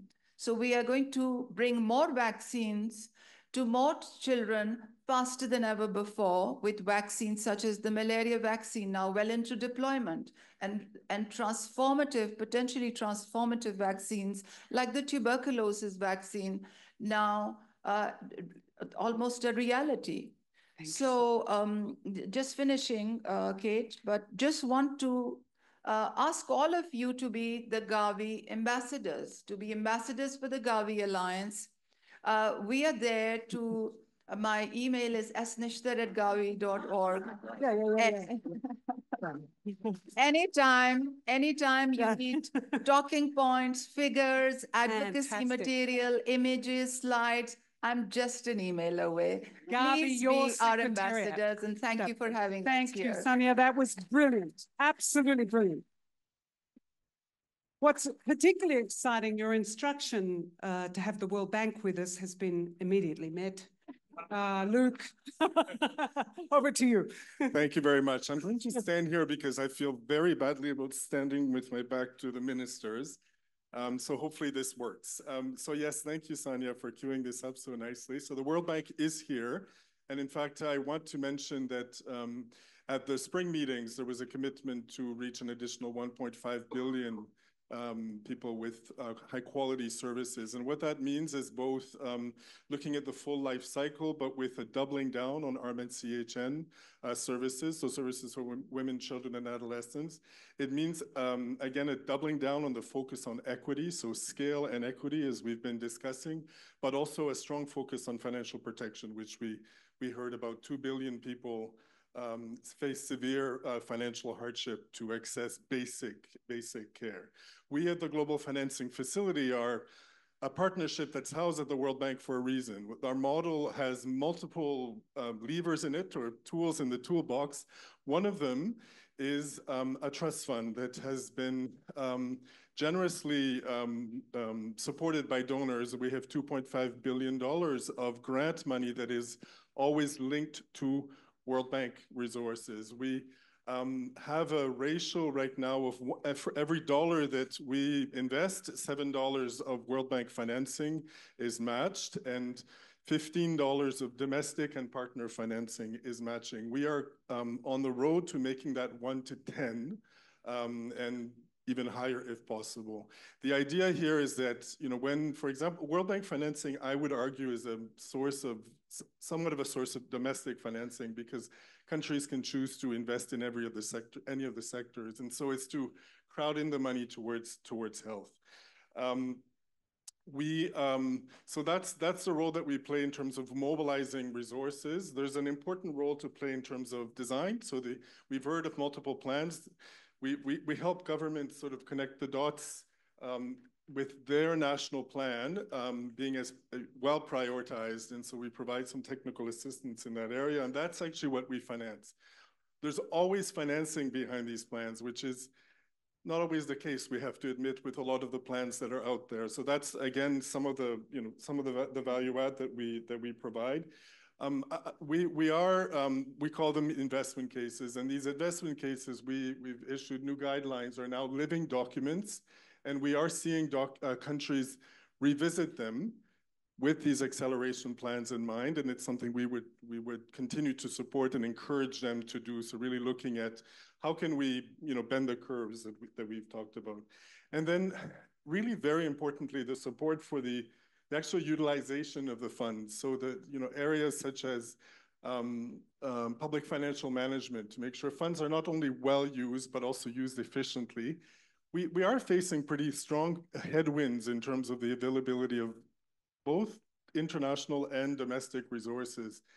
Something like 41 of the poorest countries, the World Bank estimates, will not be able to come back to their pre-COVID levels of domestic resources until 2027 or 2028. That's just the pre-level COVID levels, and it doesn't really factor in any of the scale-up plans that we're talking about. So looking at efficiency will be really very important. We've heard earlier today from Countdown on the data use. That's an area that we focus a lot on. And civil society, both creating a space for civil society upfront in the planning, but really very importantly in the accountability further down as we implement. Very last point, because I think it's important. We've learned a lot. We've heard a lot about how our progress has slowed and how it's not where we want it to be. We've also heard of countries that are very committed and making a lot of difference. We're committing to accelerate the learning between those countries and share the lessons. Thank you. Brilliant, Luc. Thank you so very much. From the Global Fund standpoint, you've been doing fantastic work on the anti-rights movement, which is actually anti-science, anti-fact, anti-gender movement. Marijke, how do you see these things? Thank you very much. Thank you, Kate. And I think Kate is quite intimidating, so I will be brief and speak very fast. I think in 2015 or 2016, when Kate was in Geneva with the Office for the High Commissioner for Human Rights, she kicked off a meeting at the Global Fund between public health and human rights troublemakers to discuss what we collectively could do to be more effective and at scale address some of the rights-based barriers to access to health. This resulted in the Breaking Down Barriers project, which was launched in 2017 with a financial commitment for the first 3 years of $45 million, which was a matching fund, so countries could access additional funding if they invested similar amounts from their allocation of domestic resources. And they started with a baseline assessment, multi-stakeholder conversations at country level that looked at what are the key barriers, what can be done to address those, who's going to do that, and who's going to, and how much does it cost, and where do we get the money? So there was a clear accountability built in. We extended then in the cycle afterwards, and with a broad scope on access to health, not just HIV, TB, and malaria. And we did midterm assessments, so we have some interesting lessons we can learn from what we've done. First of all, to have those conversations with the multi-stakeholder, it did generate political commitment. I have to say that initially I thought that this would be multi-stakeholder dialogues. It would be mostly communities and civil society at country level, but there was a lot of political buy-in. Even some South Africa, as the vice president, attended the meeting and chaired the meeting. Different ministries participated, ministers participated, and it also helped to build bridges between authorities and communities and civil societies. That was really important. We saw funding increase, and we didn't do RCTs, but we could compare what was happening in the breaking down barriers countries and the non-breaking down barriers countries. The investments in human rights programming was almost 3 times as high in the countries that are part of the project. And the quality of the submissions, the human rights programs, was really much higher, so really good. We also learned that anti-stigma programs can work, and they really help to change perceptions and attitudes of health workers, of law enforcement agencies, and the general public, so that's really important. What was also important was to the training of paralegals and establishing legal clinics in health facilities. I was in Mozambique last year, and the paralegals were part of the health facility. And so it means that there's greater awareness of the health workers and the people about their rights, and they have someone they can go to if they feel that their rights have not been addressed. Last point, I'm getting there, Kate. The importance of community engagement, absolutely critical. We provided funding to community-led organizations and networks, and with a small amount of funding, but really made a big difference. We've invested quite heavily in community-led monitoring, where the communities themselves monitor and report on access to services, inclusion and equality programs. And we have embedded safety and security in programs, especially for key populations, which sadly we've had to intensify over the last couple of years, given the anti-gay legislation, the pushback against gender and human rights. I hope that was within 3 minutes. Thank you for your leadership. That was fantastic. Raja, from the Gates Foundation standpoint, I mean, are there lessons, successes that we can draw on and build on? Thank you very much. Absolutely. Thanks, everyone. Glad to be here. My name is Rasa Izadnegahdar. I lead the maternal, newborn, child nutrition and health team here at the Gates Foundation. There's a couple things I want to talk about, which is the first is innovation, the second is collaboration, and the third is creativity. Innovation is critical to some of the challenges we've been talking about today, and that's why much of our funding really goes forward towards identifying solutions that can address some of the gaps that are there. Now, when we think about innovation, we typically think about, oh, maybe it's a molecule, it's in some lab, it's upstream, it's in global north. It is often not. In fact, increasingly, we're recognizing how to best support local innovators to understand the issues that are there in context and address them so there can be substantial impact.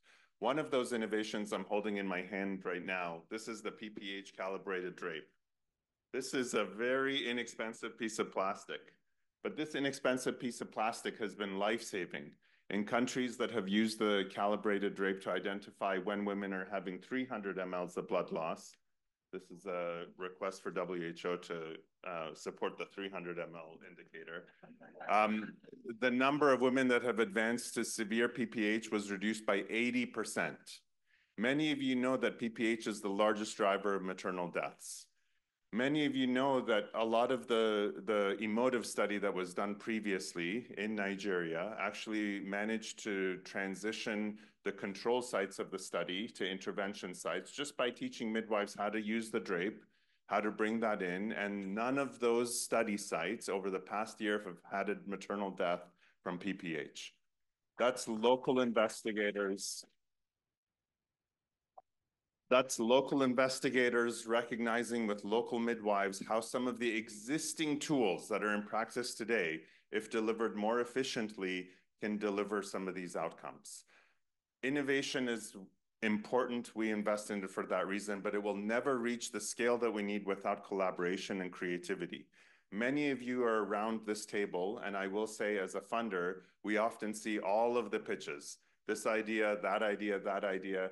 We need to do a better job of coming together to coordinate those asks, both from the funding agencies as well as from the implementing agencies. Otherwise, we're just distorting the market in our own way, and that needs to change. One of the key things that I'm grateful for at the Gates Foundation, now we're organized in a gender equality division, no longer disease by disease, syndrome by syndrome. That offers the opportunity for the extension into SRHR, the extension into women's economic empowerment, to recognize that these things really need to come together to support women, to support communities. Let's not think small. Let's be creative and think about how all of this can come together. And the last point is that one, which is creativity. We have so much creativity across, but we often don't apply it to some of the things that we're talking about today. Just mentioned right now was creativity in financing. I think that's critical. There's many new vehicles that are in place. We need to use more of those. Creativity in partnerships, doing things that we haven't really done before. Why not? There's an important time to do it now. Thank you. Thank you so much, Roger. That was fabulous. Speaking of creativity, Chris Carter, how do you see this possibility of innovation in pooled financing, intersectorial financing? Thank you very much. The floor is yours. Thank you, Kate. I'm Chris Carter. I head up human development at the Foreign Commonwealth and Development Office at the UK. So the evidence is very strong for taking an intersectoral approach to financing. Almost 50% of women go into labour anemic, almost 50% globally. And we know that poor roads, for example, and transport are critical factors in delays of care during labour. And now we have climate change. Our health systems globally will not cope with climate change. I do congratulate, as others have, the Maternal and Newborn and Child Health Resolution, because it did a really good job at putting the spotlight on these wider determinants of health. And I've not seen that done as well, so that was brilliant. So if we know we have to do this, if the evidence is really strong, why are we not doing it? I think we know that budgets just do not work this way. They flow down into departments, into sectors. And I mean, I'm in government, we compete for finance between them. There are no incentives at all to work together. So what can we do about it in a minute? First thing, common outcomes. We've heard this said, but just be really explicit about this. In the UK, we have a small set of missions that cut across all of the work of the departments, and we have a delivery structure, which we're now developing, going behind that, including the funding behind that. On my patch, we said that we would support efforts to end the preventable deaths of mothers, babies, and children. Not do work over here in nutrition and work over there on health systems. And we have 4 pillars. Pascale, hopefully you would agree with these. Number 1, health systems. Number 2, gender equity and rights, including taking on the anti-rights movement. Number 3, the determinants of health, and that's where you get nutrition, climate change. And number 4, research and innovation that we've just heard from Rosa.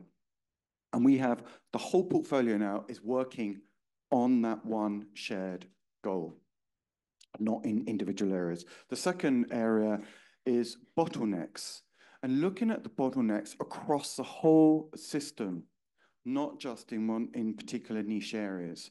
So bottlenecks. For example, we've highlighted WASH in healthcare facilities. And this whole approach has driven us to an integrated approach to primary healthcare first.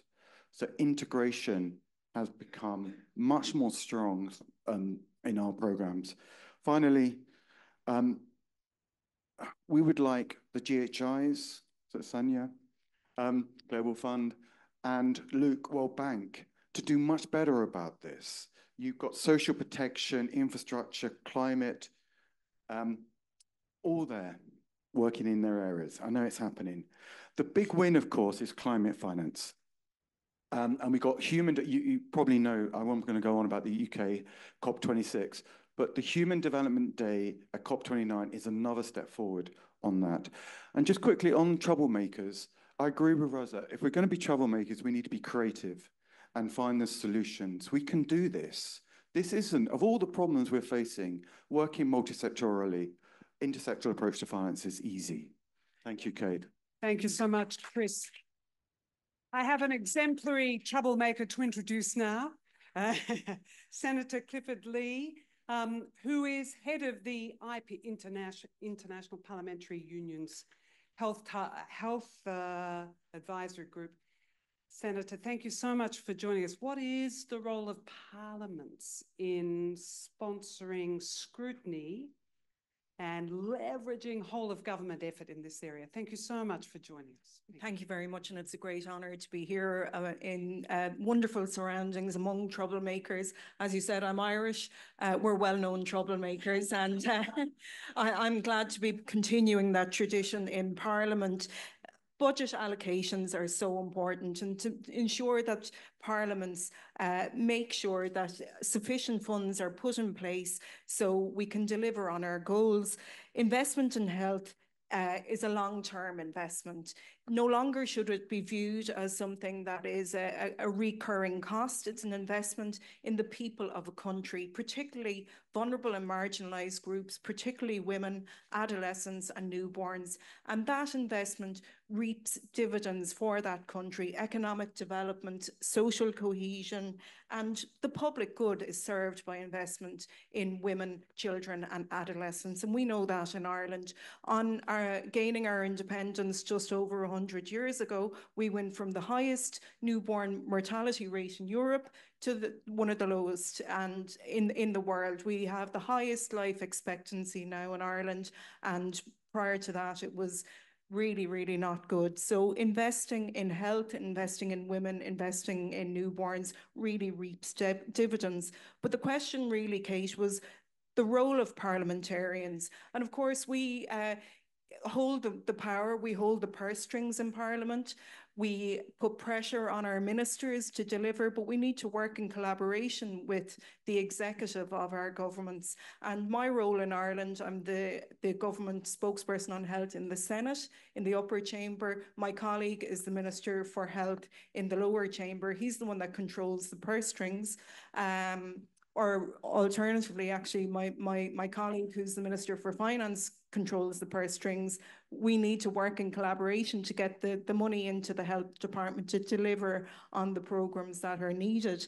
And the support of parliamentarians to do this is really the focus of the IPU Health Advisory Group. We have been having a focus on at-risk populations and developing evidence-based approach to all of our decision makings in our parliaments globally. And dialogue such as the dialogue today is crucial to that evidence promotion and resilience building within parliaments. And we really value our collaboration over the past 10 years with the PMNCH. It has been really, really significant. And I look forward to future collaboration, because the lived experience being linked with the policymakers and the money controllers is really what delivers the change, and the change that is needed. And as we've heard from several people here today, the clock is ticking. We can't afford to go any further. But creating an evidence-based culture within Parliament is so important. If I could just give a quick example, in Ireland, we're very proud of the revolution in women's healthcare that we have delivered over the past number of years in Ireland. And it's been really, really significant. when the dam bursts, sometimes it comes flooding, and we have, I don't have time to name off everything, but if I could just mention our free contraception scheme. Now, all women in Ireland between the ages of 17 and 35 receives free contraception. Unbelievable. If ever we need inspiration, we look to you, ma'am. Thank you so very much. And within my lifetime, unbelievable. It was actually illegal to use contraception, and I'm not that old. So it's really, it's been an absolute it's wonderful. Rapid change, but we're not satisfied with that. We're going to expand it down to younger women, younger than the age of 17 and beyond the age of 35. But of course, that's very, very expensive. And they said it would never happen. Come on. Well, I told you, we have lots of troublemakers, and we have support, such as the people in the room that have helped us get to this position.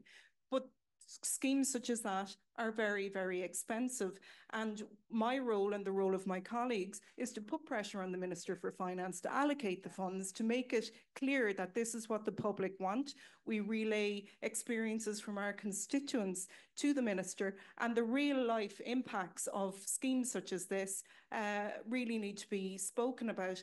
And the free contraception scheme have had a lot of unintended positive consequences. Young women are attending primary health care. They're engaging in conversations with their healthcare providers, other than contraception, healthy relationships, healthy diets, other benefits. So I will end. I was trying not to hug. You know that. Isn't she marvelous? That's fantastic. We're not worthy. Thank you. No, yeah, thank you. Beyond thank you very much. Indeed. Thank you. Flavia, from your standpoint, accelerators and accelerants, please. So just to conclude this conversation on financing for implementation, Kate, and as a troublemaker that has worked with this community for a long time, it's very clear from intervention that we have heard that we have done a lot. We have a number of instruments. We certainly must continue to be advocate for Gavi, for the alliance that and the effort that Sania is doing, but we have big gaps. We have absolutely big gaps. You said it. GFF, repeat the amount of money that GFF has, 2.5 billion. Gavi is asking 9 billion. So this is immunization. GFF is covering the continuum of care for maternal, reproductive, newborn, child, and adolescent. We do not have any instruments that address adolescents' health and well-being specifically. So whatever we're doing, Kate, and the accountability we are taking is not enough. This is my key message, only one. We need to envisage a new way of identifying resources. Now, what are the possibilities? Can we dream something bigger, expanding GFF size? Because GFF at the moment is addressing only 34 bottom of the pyramid countries with limited resources. Can we expand the reach that GFF has, not just with the World Bank, but with other development banks that were mentioned? Magda, you really mentioned that. There are instruments and tools that already exist. Financial fiduciary funds, for example, that can do that. And I completely concur with you, Chris. Can we tap into the financing for climate change? We were together, Githinji. We learned at the climate negotiation that the Green Climate Fund has opened a window for health. Can this community together help countries access that window that is really, for the first time, enabling resources for climate to be applied to the health adaptation and resilience, which is crucial. So I think, in conclusion, let's use that creativity. Let's use the partnership as a platform to create those new avenues that will expand the size of the financing. We at Fondation Botnar are proud to give a little contribution, especially on the adolescent health and well-being. And last year, thank you to all the young people. We did a lot to advocate for that. But it's a tiny, tiny piece. We need to expand big, and then call you back to see, have we done enough? Thank you. Thank you so much. Brilliant, Flavia.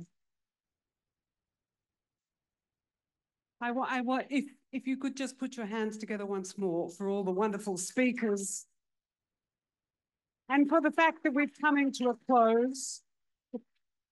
Thank you so very much.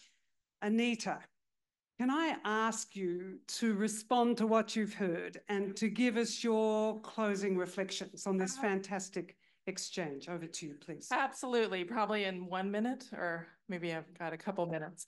For those that don't know me, I'm Anita Gibson. I'm the director of the Align MNH Secretariat. And we are just so delighted to be co-hosting this event today.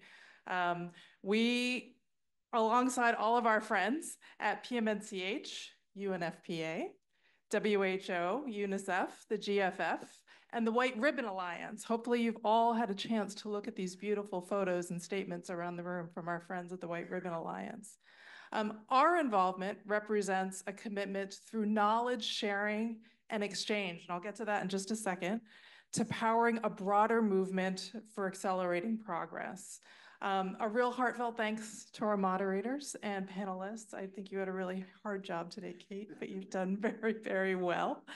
And a special thanks to our colleagues from Somalia, South Africa, and Sierra Leone. Special thanks for joining us here with us today. We heard, obviously around the room from the various actors that must come together to drive progress for maternal, newborn, and child health. And we've also heard about the opportunities to mobilize and coordinate needed financing and making strategic investments in support of those priorities. Further, and what was very interesting for me was to hear about how various countries are navigating the very impressive headwinds that are before you and trying to drive progress, how evidence is reaching the right decision makers, and how you are really mobilizing the necessarily political will to drive progress.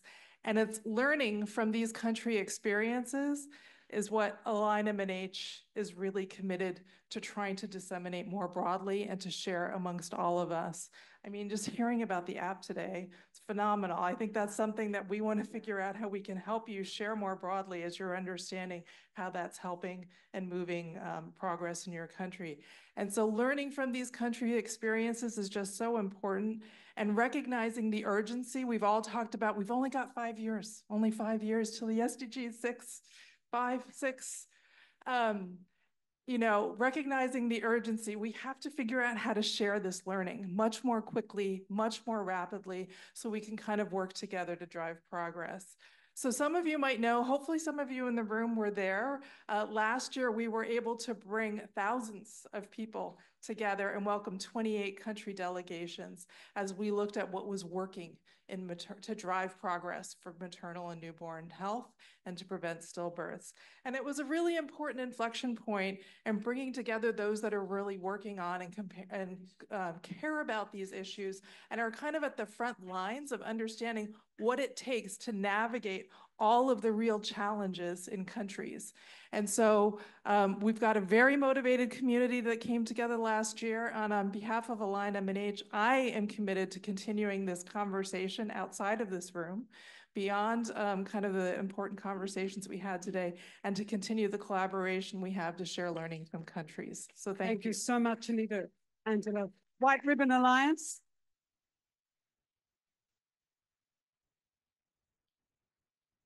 Thank you, everyone. I think I'm really impressed by what I'm hearing in this room. And I just want to remind us one thing. My name is Angela from White Ribbon Alliance. What we are talking about are the faces you are seeing in the room. These are not just numbers. These are people who have lives, names, hopes, and aspirations. And let's not forget that. I live with them every day, and I know there are people who deserve much more. Something else I need to remind all of us here is that these are not homogeneous groups, and equity is really important. And even as I ask for water, for sanitation, for transport, for security, we should recognize that some of these are migrants, refugees, people living in rural nomadic settlements, adolescent young people, women and girls living with disability, and so much more. Let's not forget that. Most importantly, we have the blueprint for what it takes to really bring it out. we have the WHA77 resolution that we are all talking about that clearly paints the same picture, the basics of what we know: water, sanitation, and hygiene, economic power of women, literacy, simple things like security, conflict, climate change, and so much more. And one starting point that we must all look at is, stop looking at this from only a narrow medical lens. It's much more, it's integrated. And I like what you've said, integration and innovation, creativity for us to advance this. Something else I need to remind us is that what the WHA resolution has told us is that exactly what women have told us through the What Women Want campaign since 2018. Simple things, simple basics that you and me can actually give them by simply changing our mindsets. I think we've had this before, that we know what we've been doing is not working, that we know we need to change our mindsets, drop the silos, the egos and the logos, and so much more. We can make it a reality.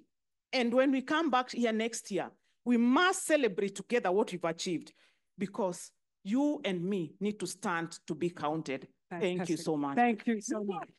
Over to you.